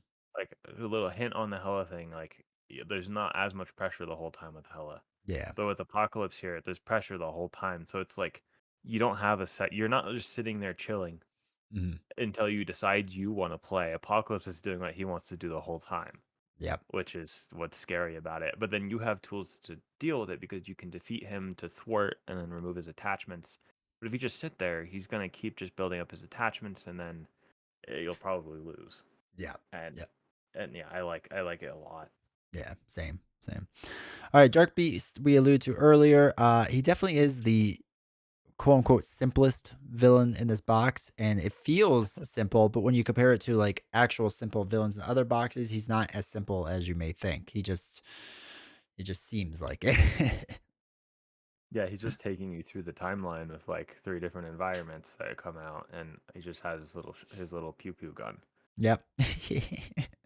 Yeah, I love I Yeah. love Beast. Maybe it's the word special I love specials. Mm, But I think this one's so great. Like I really enjoy just like every time I pull out Beast and just like I go like fight in the Savage Land or fight on the moon or whatever it is. Like I feel like another way of looking at it is like Kang is a letdown for a lot of people because his mechanic is multiplayer, like specifically. So like for yeah, solo, he's just like, why would you play Kang? Like he's not doing what he's supposed to do. But right. with Dark Beast, you get like a similar vibe of like you're going through this like zany adventure, or what is it called? This bogus adventure. Like it's so Yeah. great. I love Dark Beast. It's a little I weird to me, like the pacing of it. That mm, like he's the not the first villain. Like in the story, it makes sense what happened, but in like the mechanics of it, it feels like he's more of like the first villain type scenario mm. to me than Eunice, and then you get like this big reprieve for before the final boss. Yeah, I agree. He probably should have been the first one. And also there's dinosaurs or possibility of dinosaurs in this scenario, and anytime they put dinosaurs in things, I'm 100% for. So Yeah, big dino guy. I yeah, like dinosaurs too. I like dinosaurs and sharks, man. I like sharks playing cards. That's my thing and what I enjoy. Card shark. Card shark. All right, so the final one is our first villain that is a three-sided villain, which a lot of people are hyped for. I don't mind Apocalypse 2 or Ensaboner. Um, I feel like he was a bit of a letdown in difficulty. Like I feel like he's not that hard to deal with. Unless he starts flipping a ton. If he starts flipping a ton, then you're gonna run into some issues. But I feel like he was never this like as hard of a last villain as like we've grown accustomed to. Like he's not bad. I don't want to say like he's bad. It just I don't know. I think I just expected a little bit more from him. Yeah, I think he's the way I view it is that Apocalypse 1 is the final boss when you're playing solo, and Yeah. Apocalypse 2 is the final boss when you're playing multiplayer. Okay. Because you're like when you're playing solo, like he he doesn't flip every turn, Mhm. and then because he's not flipping every turn, he's not doing that much. But in multiplayer, his effects hit every player. It's like he's dealing 2 indirect damage to each player, and then if you go to stage 3, he's dealing 3 indirect damage to each player, and on the other one, he's like adding threat to each side scheme. Yeah. Or to each scheme. That's a really big deal. And then he's flipping more often as well. So it's so much harder to deal with. And the more you bring up the player counts. And Yeah. yeah, he's not. I don't. I agree. He's not a final boss. He's not what you'd expect from the other final bosses in difficulty when you're playing in solo. Mm. But I think that it's a little sad to me because I think that it should be that the final boss in all the player counts should be like the last one where you're expecting the final boss. But I feel like there's maybe a missed opportunity here of like reordering the scenarios because like Mhm. they're going through time and whatnot. Like it's probably just logistics and like the story making sense. But I think it'd be so cool if like when you're playing solo, the other one was actually the final boss and you finished at like that different point in time. Oh, that would be And then cool. in yeah, that would have been super sweet if like the final boss changed depending on like if it was solo or multiplayer. Because like then it wouldn't feel because I think that's the biggest detriment to like Apocalypse 2 is that like he doesn't feel like he's as hard as even the first version of Apocalypse, and I think that's just because he's not in solo. But in Yeah. multiplayer, like I played him in 3 player campaign mode, and it was a lot. Hmm. It was like we had just finished playing Sinister Motives and fought Venom Goblin in 3 player campaign mode, and we get to this one and we're fighting this Apocalypse, and in a lot of ways, this version of Apocalypse was harder than Venom Goblin Huh. in the multiplayer game when I played. We're in 3 player when I played it. Yeah. I think it's on the house rule who the true final villain is then for solo. I like that Yeah, the, idea. the Daring Lamb house rule just changed the final boss. Yeah, just switch it around. That's fine. No one will know. That's fine. Um, so like I said, I never played the campaign, so I'm gonna rely on you. Tell me Okay, about so this this campaign. this campaign is such a mixed bag for me because the theme of it is that Apocalypse, you're fighting him in multiple different timelines even because he's a villain in like ancient Egypt and he's a villain in the future. Like the first one is like the one where he's in the future. Mhm. And you fight him there and like everything's horrible. So you get like Eunice and the Four Horsemen and then that apocalypse and it's just like the most bleak situation ever and the entire world's exploding. So then the campaign mechanic is that you have to send one another hero an ally, but they're heroes Mm. because it's like you're sending a full hero to go like deal with the crisis somewhere else, Yeah. right? And then you have to discard your cards, which is like it's a little frustrating because that part's kind of lame. But I heard in an interview, I think it was on Villain Theory and Nelson's podcast with Caleb, that the original design for this campaign was supposed to use dice for the campaign mechanic, where you roll dice and then the mission effects change based on those dice. Okay. And that Caleb was saying like how sad it was for him because like it didn't happen because of some logistical stuff with like printings and other like in other languages and stuff like that. Ugh, lame. It's like he had the option of like making that mechanic, but then it wouldn't be. They would have lost some of the languages that the game is printed in because not every place had the ability to like do that.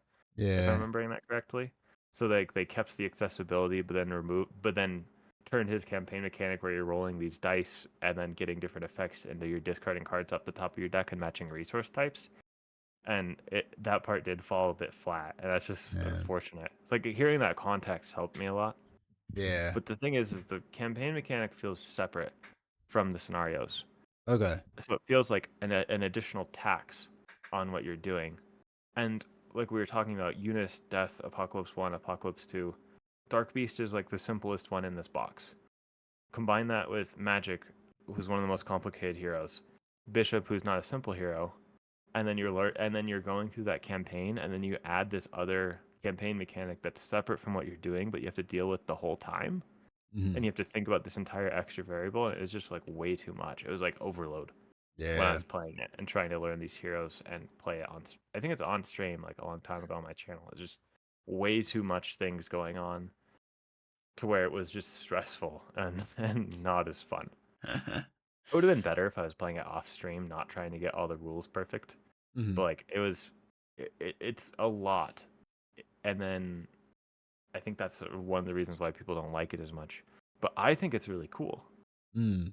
But I also think it's a lot, and I really have to commit to like doing it. Yeah. Um, One major thing that I didn't like, which maybe this is on me, but like I like technically lost a campaign once because all of the mission side schemes are optional. Okay. Uh, so you don't have to defeat the mission side schemes. But it changes the campaign a bit later. And I Okay. get to the last one, and then my hand was just such that I could just take out the final boss and just like finish the campaign. So I did that without finishing the side scheme. But then when I went to like the victory conditions of the rules after winning the scenario, it says in the victory spot that if you didn't finish that side scheme and rescue Professor X, that you lose the campaign.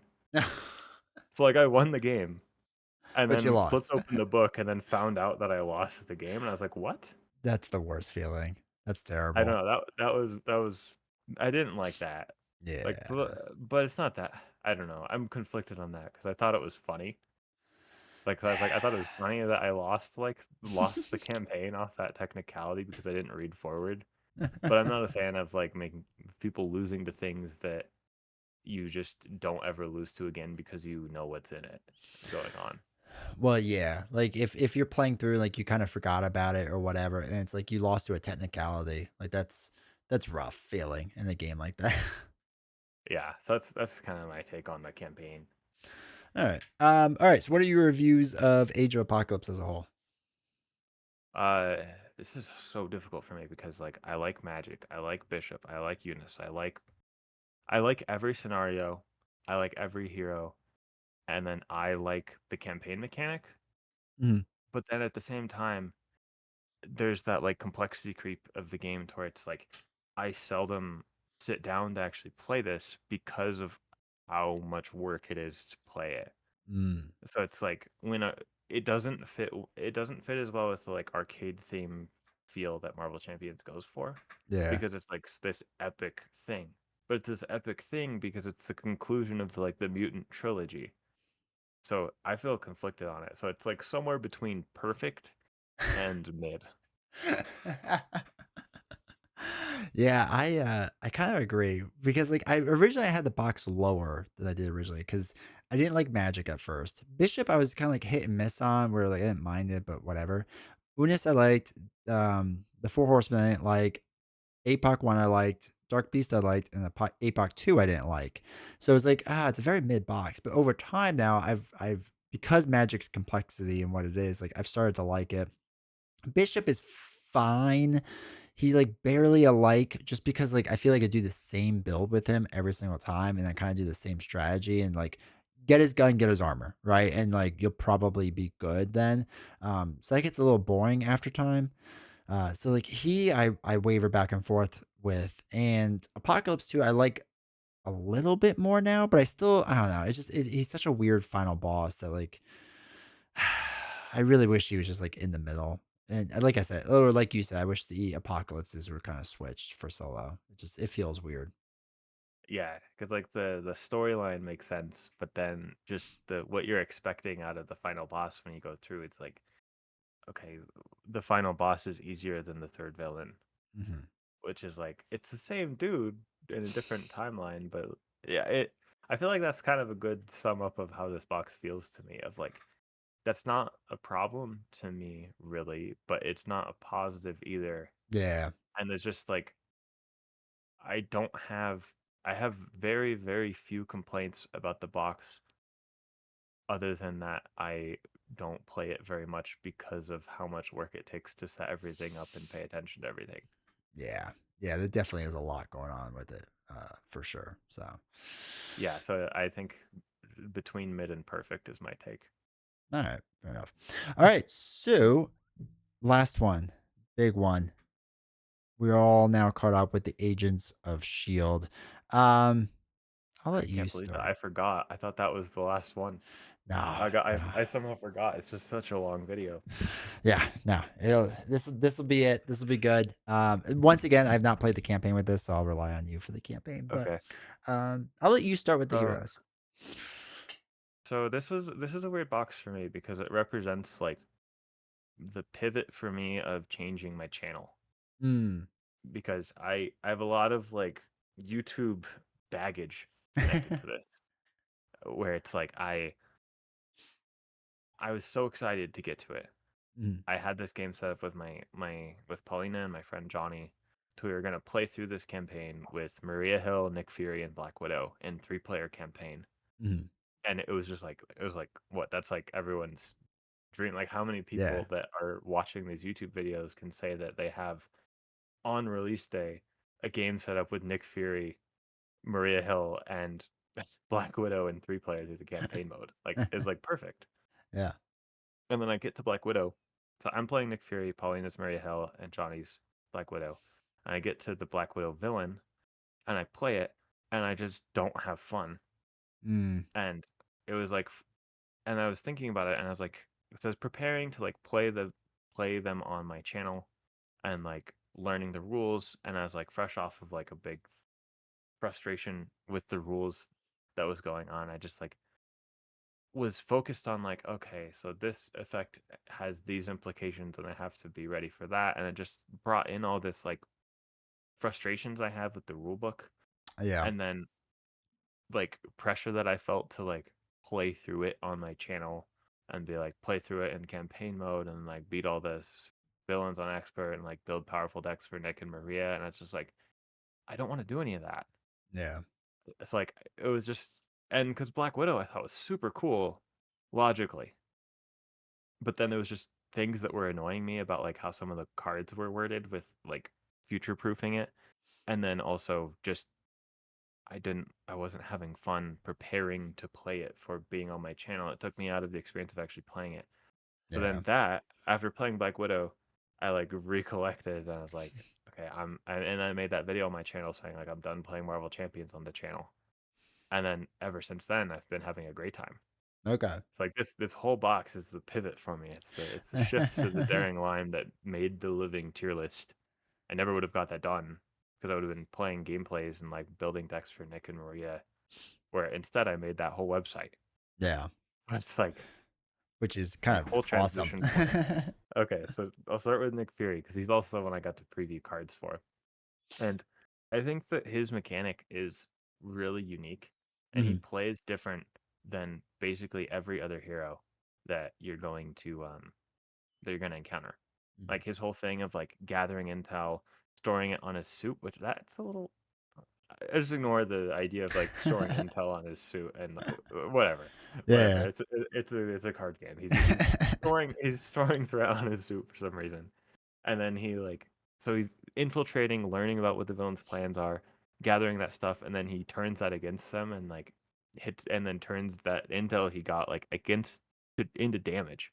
I Mhm. think that's so cool. And then he does you can like hide, and then he doesn't have to worry about the main scheme as much, but there is threat going on, but he has good threat removal and he just plays so different.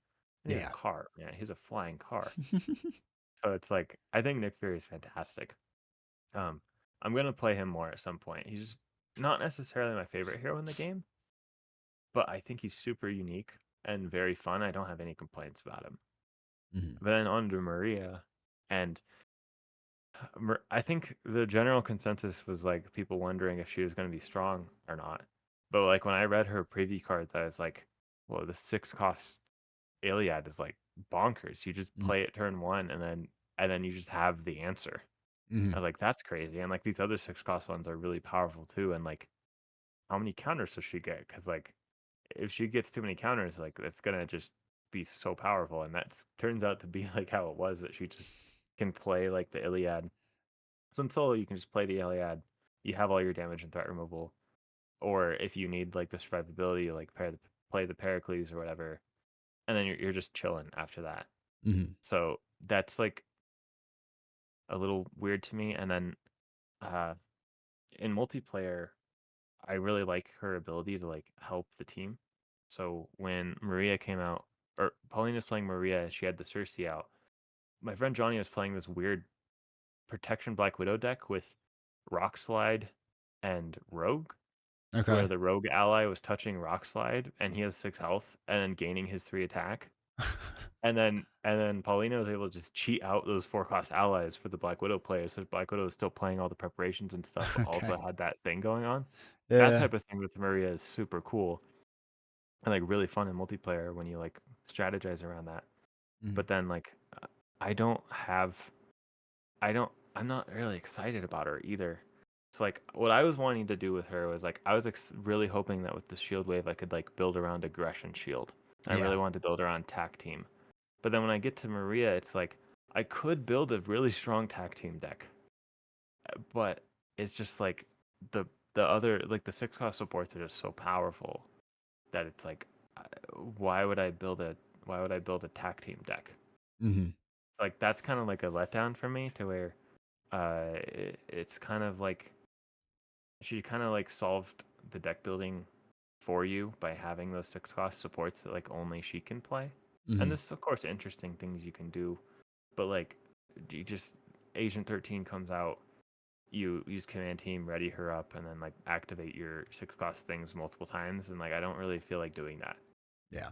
It's kind of where I'm at on Maria, but I think she's really cool at the same time, and I think she has a lot of fun things for multiplayer. But like I don't have any desire to play her in solo. She feels like middle management simulation to me. Like she is just there to kind of tell some people what to do. And so I have a rule on my channel that I have to play whatever it is a dozen times before I review the thing because sometimes my hot takes are way off. And I'm pretty sure around time 6 or 7, as I was review or playing through the review, like I think I fell asleep, but I still won because I just knew where I had to move the tokens over and over and over.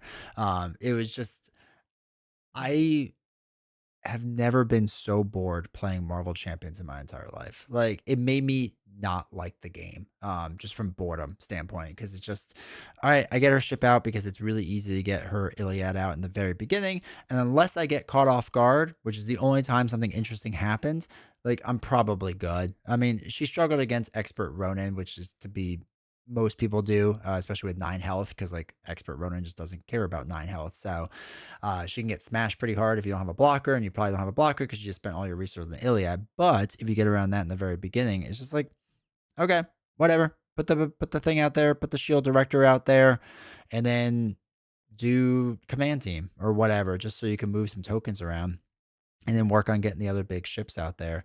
Um, I've never it was one of the first times I was really just like really let down. Like I thought she'd be okay. I thought fun wise she'd be okay because like you, I was like, oh okay, like we'll be able to do shield builds with her. That'll be really interesting and really unique. And I don't care what her other cards are. It's not that she doesn't need other cards. Is that generally speaking, I don't really care too much about what they are. Like whatever comes up, I'll play one or two of them or whatever. But what I really care about is just keeping the counter simulator going and just like feed the counter, move the counter, feed the counter, move the counter, feed the counter, and that's all I care about. So it was one of the biggest letdowns for me, I think, in the game, which is was really a shame and really did I not think that enjoy it.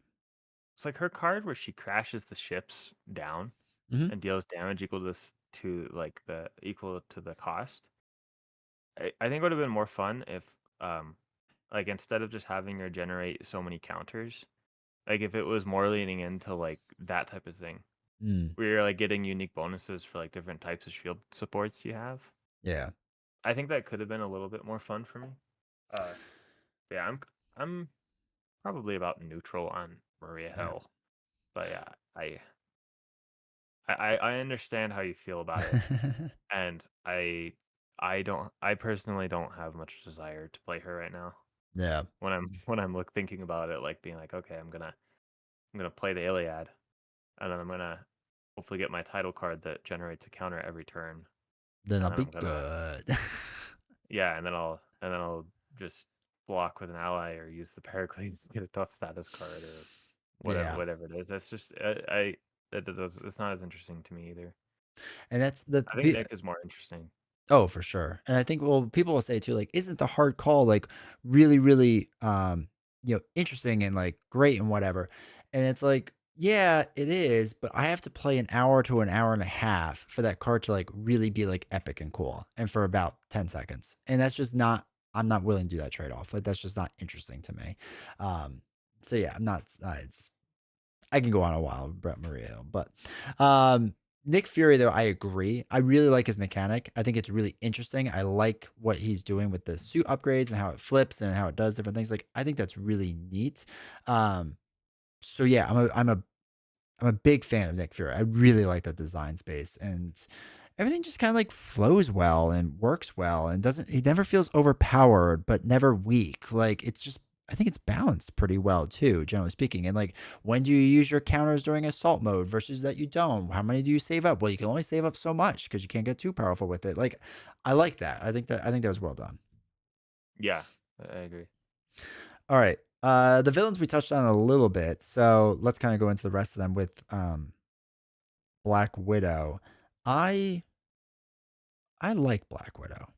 She's not like amazing, but she's cool. I think she's fun, and I look for fun first and foremost. And like she does some things that I think are cool, like because it's a throwback to like our Black Widow with like what is it, acrobatics and grappling hook or whatever else she has. Like I think that stuff is cool and interesting. So I like her design overall. I think. Yeah, I think she's great too. You give me a really like Captain America Endgame vibes. We're like, you know what? Yeah, I think I Yeah. do like Black Widow. I think I do. Yeah, it's Really just like that. yeah. And then Yeah. the problem is for me after Black Widow, this box falls apart for me personally. Batroc, I do not like. I do like the whole alert level thing. Um, it's really easy to kind of counteract as long as you just have like a resource generator or just like one extra card lying around. Like you just kind of keep his alert level down while you're going through. Like I think thematically it's interesting that you're trying to sneak around and whatnot. Um, but yeah, it's just it's not a thing that I really struggle with and just kind of pushing through the main schemes to kind of collect or not collect the people. I shouldn't say that, that sounds weird.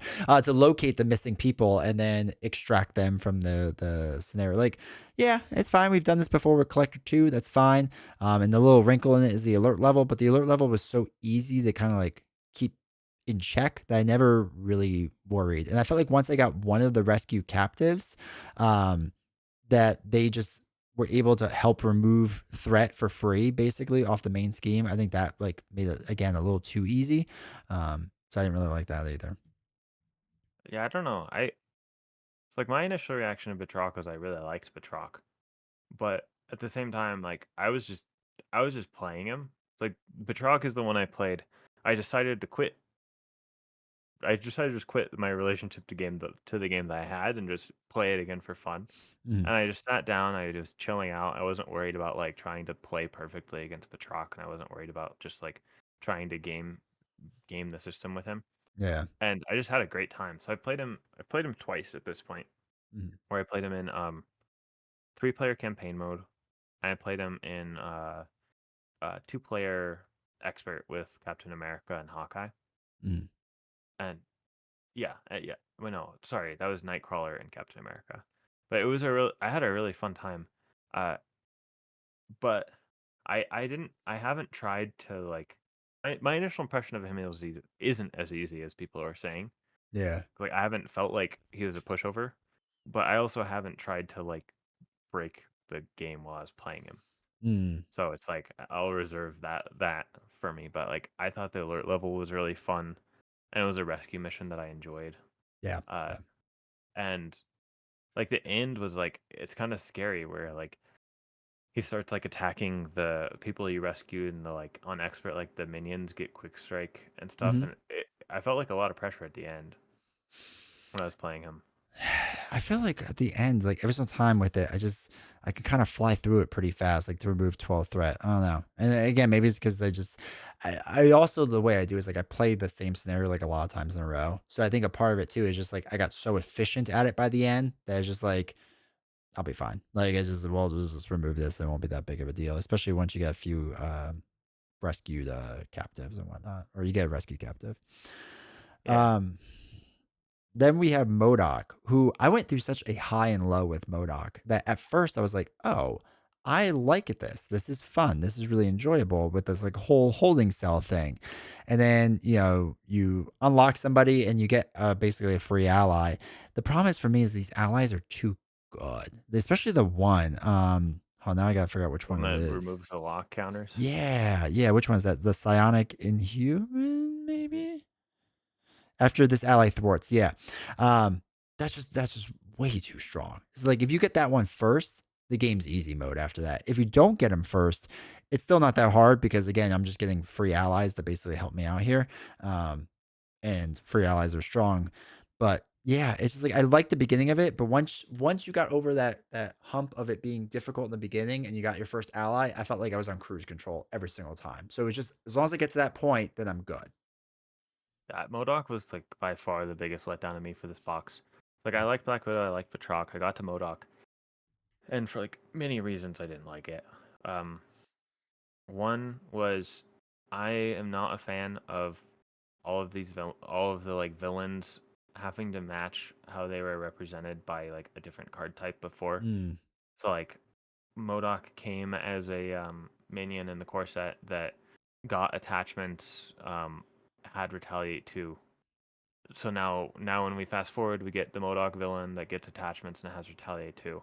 And yeah. like I don't think like having retaliate too and steady isn't interesting to me. It just like slows the game down to me and isn't fun.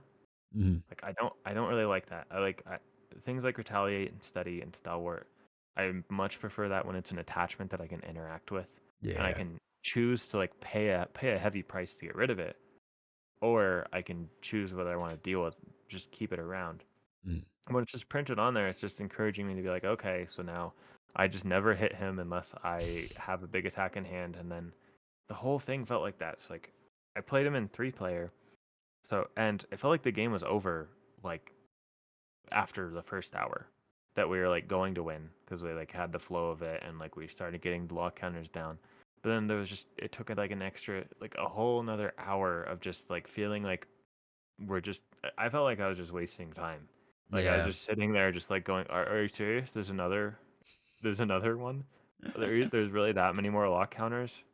Oh, and then just like that's how it felt the whole time. Like, okay, I guess I'll discard my hand and get rid of more lock counters, and he's just gonna sit there, and I don't want to hit him because he has retaliate too, and don't want to try to stun lock him because he's steady, and Yeah. it was so boring. And then on top of that, it was another captive rescue like right after another captive rescue.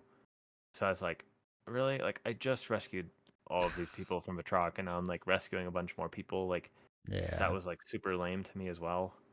Um, but notably, the Paulina and Johnny that I was playing with didn't feel that way about him. They enjoyed him. Uh, but I was like, I was not. I I really didn't like him. It was so sad for me too because I was so excited for Modoc because like I just think Yeah, he's a funny character same. and like the art on it looks so good. And that, but then sitting down to play it, and I'm like, what is this? I'm just sitting here, just picking lot counters this whole time, or I have to just deal with like retaliate too, and that's not fun. Yeah. So I don't know. That's how I felt about him. And we talked a bit about this earlier, was just like the heroes should be able to defeat the villains in the box, like be able to do it. And this is so unbalanced because Maria Hill can just deal 5 6 whatever damage through the Iliad and never get retaliated, right? Because you're just dealing damage, not attacking. So like she just melts Modoc. Nick Fury, his one card is ranged, right? His sniper card thing is ranged. Um, Both of his attack events are ranged, I think. yeah, yeah. So it's just like, okay, like he's not really affected by this. So it feels like it's punishing more like older heroes that when like Retaliate wasn't as big of a thing, except Yeah, for like go play Zola. Quicksilver against Modoc or something. Yeah. And it's just like it feels like such a weird punishment to them by putting in this Retaliate. And it's like they upped it to Retaliate too, because like, oh, we're gonna make it more punishing. But like it's not more punishing for the heroes that are in the box. Like it's not relevant to them. So it just the whole thing felt weird. Yeah, I wasn't a big fan of it. All right, so then we have Citizen V, who I won't fully be up or down on yet because we're still getting modular sets with it. But I really like this design idea of you get different modular sets essentially, right? With the Thunderbolt, right? With the Thunderbolt minions that come in. So like I like the Thunderbolts that they have. I think they're very good. I think they're very interesting. There is a way to kind of game the system slightly, which I'm not the biggest fan of, but still a decent challenge. It's still good. I still, for the most part, had fun. I think I had just had higher expectations for him, and it just the expectation wasn't fully met. But it's not like it was bad. It just I just expected, I guess, a little bit more.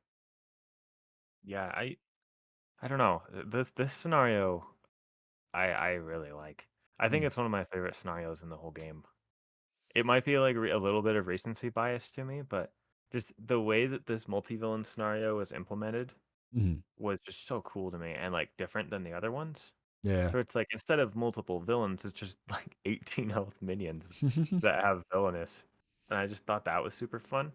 It might just be that every time they make a good new multi-villain scenario that's different than the other ones, it's just the new favorite. But whether that's the case or not, I think it's super cool.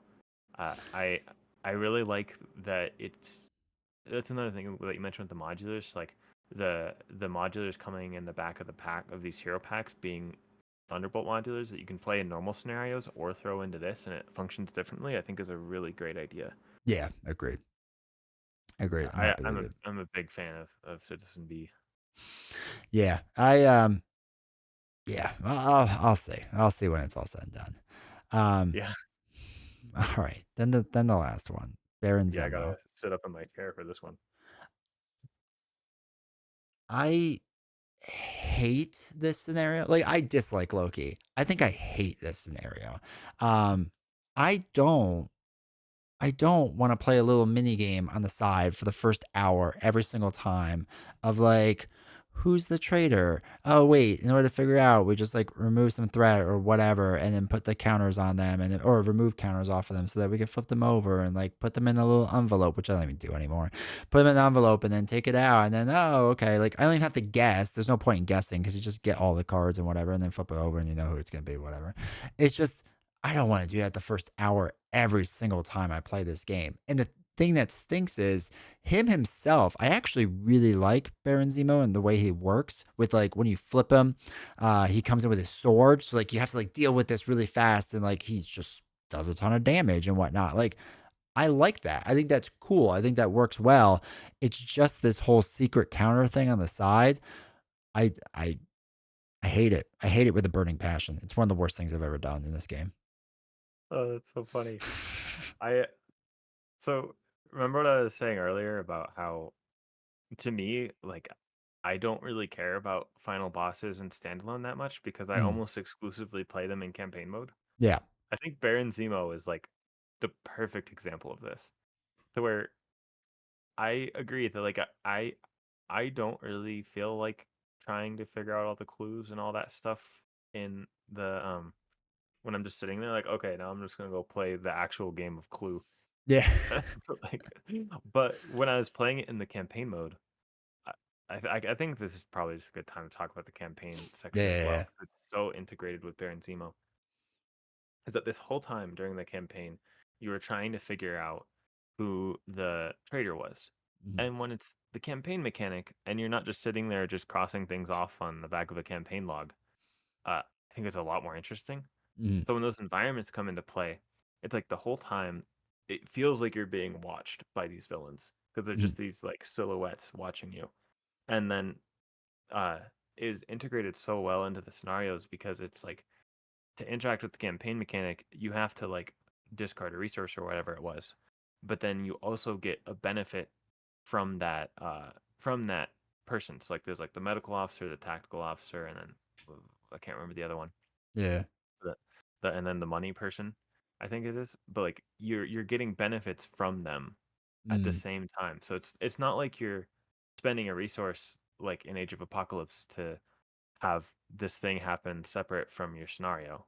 If you're spending a resource, you're interacting with the campaign, but you're also like dealing 2 damage or healing a character or why am I just forgetting the other one? But anyways, you're getting it's integrated very well. Okay. And then also the course of like figuring crossing out the clues like in the campaign log as you're going through steps one like scenario 1, 2, 3, 4, and 5. Mhm. I think is a lot more interesting than if you're crossing off like all of them while you're playing Zemo. So it's Yeah. like this thing of this whole time where like you have this thing in the envelope, which is a lot more fun when it's sitting in there for over the course of 2 weeks or a week while you're going through this box. Mhm. And then you're just trying to figure it out. And like you're trying to figure out while you're playing, like how much do I want to commit to this campaign? Like, can we afford to like try to figure out get another clue? Or Right. do we have to focus on the scenario? I think that's super fun. And like the other part of it, like how you're bribing the shield people to be on your side of like you're giving the shield these different shield directors like different like give them a little thing for a kickback, but you're Yeah. also trying to figure out which one of them's the mole at the same time. I think that's super fun because you're like trying to win them over to your side. So like, and if you know for a fact like one of them isn't the mole, that happened in the campaign. Like we'd crossed out enough to where we knew one of them for sure wasn't the mole. Mhm. In mine, it was like we knew the tactical officer was on our side, but we Okay. didn't know which of the other two was on our side. So then that gave us like interesting decisions to think about of like how do we want to interact with this now? Like we know it's not this one, so like do we keep trying to get more clues about this? And I thought that was super fun. And then Baron Zemo isn't as annoying because he's not representing like attacks of you have to do this so many times before you move on and then you don't even know. Mhm. It's representing like he's the culmination of how many clues did you gather over the entire campaign. Yeah. So like he's like a fundamentally different villain in campaign mode than in standalone because it's like and then when you get to the final villain, if you weren't collecting clues and you don't know who it is, uh, you only get one clue. I think when you fight him in standalone, you get like 2 clues or something instead. Yeah. So you can like speedrun that, but if you're like 3 clues off, you like actually can't just sit around with him for that long Okay. before you go. It's like you actually do like if you didn't do a good job throughout the campaign, you have to actually guess because you don't have enough time to sit there and gain that many clues if you got behind on it. Yeah. And then if you guess wrong, it goes even worse. So I thought that was so fun. Like in the campaign mode, he's my favorite final boss just because of how well he interacts with the campaign mode. Yeah. But I agree that I'm not looking forward to I don't I don't know why I would sit down to play him outside of campaign mode most of the time. Like I played him once outside of campaign mode at my local game store with it was really funny. Someone who actually views my channel that also goes to that game store. So like I sat down with them and played Zemo and standalone once, and that was all right. It was Yeah. fun, but it confirmed to me that he's a campaign villain to me. That's But anyways, that's my interesting. rant about the campaign mechanic and Zemo. No, I mean, I still like because I haven't reviewed this box yet. I still need to play in campaign. because that's what everyone says. Everyone says the campaign makes it worth it and whatever. And it feels so weird that like we started this video talking about how Red Skull was a tacked on campaign versus now like is this like the new focus, right? Is the focus the campaign? And that's not probably what they're going to do for everything in the future, but like it's interesting to see the evolution of that kind of over time. Yeah, it's like the exact opposite, No. and then similar themed. Yeah. Yeah. Yeah. Exactly. Exactly. So, all right, now that we're at the end. Oh no, we have to do rankings. One more time. Okay, so Nick, I think between Nick and Maria, I'll give 1 point. Mhm. Not taking a point just for Maria, but like Nick, I think is really cool, but not my personal favorite because I'm not that into preparations and readying. Okay. But I don't think he's done bad at all. And then Maria is just like I don't really feel like playing with her, but at some point I'm gonna come back to her and try to figure out some fun stuff with my tack team deck. I'm gonna make the tack team deck at some point, but I'm kind of like reserving judgment on her until I see the rest of the shield wave. Because like if it's just that the ships are a broken strategy that you can do, and like you can do that with her, and she feels kind of samey because of that, whatever, as long as there's other viable strategies that don't feel like that. Yeah. So I'm kind of waiting on that. And then I liked Black Widow. I liked Batroc, so that's what, 3 points. Mhm. I didn't like Modoc. I liked Citizen V, so that's 4 points. I liked Zemo, 5 points, and then I liked the campaign, so that's like 6 points. That's like one of the best ones for me. It's Nice. like up there. It's like third, fourth. It's in like third-ish place for me on like campaigns or box expansions. So, I like Nick Fury. I despise Maria Hill. I'm not going to take away Nick Fury's point. He worked hard for that point, so I'm going to let him have it. I like Black Widow. Batroc I don't like. Modoc I don't like. Citizen V I want to see the other mod sets still, but as of now, what I've seen, I'm fine with. So I like. And Baron, I again, he's just like a -1,000 for me. And I haven't played the campaign yet, so I'm technically working with less points. But that's 3, which I think ties my lowest. So it's It's one of really the worst funny ones. that we can like have so many points of like understanding and agreement on this box, and then it's one of my favorite boxes, and we Yeah. just hate it so much. That's what's I good think about it. that's Yeah. I think That's what that's makes so the game funny. interesting. Yeah, yeah. All right. So what we did before, so that everyone knows what we did before all this, we had put down what our favorite campaign was. Um, so far through Marvel Champions. And then we are like, oh, it'd be fun if at the end of it, we reflected and thought, like, after we discussed and went back and forth, if these are still our favorite campaigns. And we have you on your side and me on my side. And so you had Sinister Motives and I had Galaxies Most Wanted. I said it. Do you still feel the same way? I'm confused because I was under the impression that I was picking my favorite box, not just my favorite campaign mechanic. I was going for campaign mechanic. So, Okay. This is still fine though because I just have to add an amendment to mine okay. that Sinister Motives and Agents of Shield are very very comparable for me in terms of my favorite campaign. Okay. Okay. It's difficult for me. I might even lean. It's just hard because like outside of the Spider-Man buff, I think Agents of Shield might win. It's just that Spider-Man, all of the spider stuff is just so good, and I like it so much that it just I can't say that I can't bring myself to dethrone Sinister Motives. That's fair.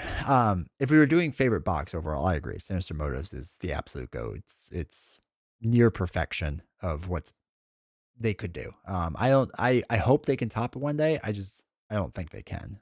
But I also agree. I think some of it's my biasy of I just like Spider Man that much that that's just it's good luck. Like you gotta make a better Spider Man box. And if you had Doc Ock as a final villain, I don't know. Maybe that's a thing you can do. I really hope there's a new Spider-Man box at some point. I do. But okay, so for campaign, I have Galaxy Most Wanted because I still think the market is the best campaign mechanic. I still love it to this day. I like that flexibility. I like the design choice. I like that, I can buy cheap cards early on to help me out, but I'm probably not gonna be able to afford the expensive cards later on. And I really, really, really like that. I think that's one of my favorite things they've ever done. And it makes Ronin and all the rest of it much easier, in my opinion, if you strategize around that. So, um, yeah, just a big fan of the box. Yeah, I think I gotta stick to my Sinister Motives pick.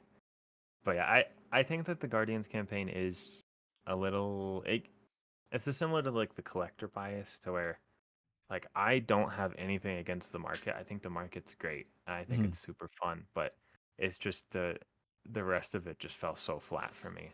That's fair. But Yeah. even if I try to separate it, I still think I like the like reputation track and like dealing with J. Jonah Jameson and the newspaper and like the public outcry and like having to like rescue the cat out of the tree and all. I still like that stuff so much that it's just hard for me to choose anything else other than maybe playing Clue over the course of a week with Agents of Shield. But Oh I God. think I think I still gotta stick to Sinister Motives. Yeah, and like I said earlier on, I think Sinister Modes is just like it's really good. I think that campaign is just like the upper level of what I can mentally handle. Maybe if I play it multiplayer, it'd be better. Maybe that's my problem. So I can divvy out the work that needs to be done.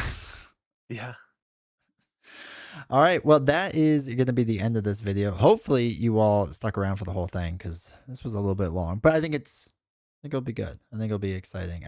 And for those that don't know, when we do the next video now, it will be over on Daring Lime's channel. We still have to pick the topics, and that's why you all have to put it down below and let us know what you want to talk about. And maybe what you want to talk about is what we'll focus on. But anyway, go to his channel. We'll put the link down below as well. Hit the subscribe button, turn on notifications so this way you know when his videos go live and you can immediately start and argue with us in the chat the whole time and talk about how wrong we are about everything we say. that sounds fantastic. Thank you. You're Yeah. so much better at that sort of thing than I do because I always feel bad if I'm like, hey, like and subscribe and comment. But then when you do it, it just feels so natural.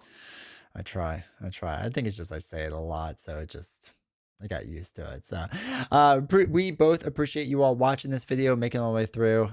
Even if you have nothing to add, just if you made it to the end of this video, just like let us know. Like I want to know how many people made it to the end of the video. Yeah. I'll know through the analytics, but regardless, I want to see some actual names down there. So. Yeah, I appreciate you a lot if you made it through this. Like, I don't even know how long a video. It's about 3 hours. So, anyway, appreciate you all, and we will see you all next time.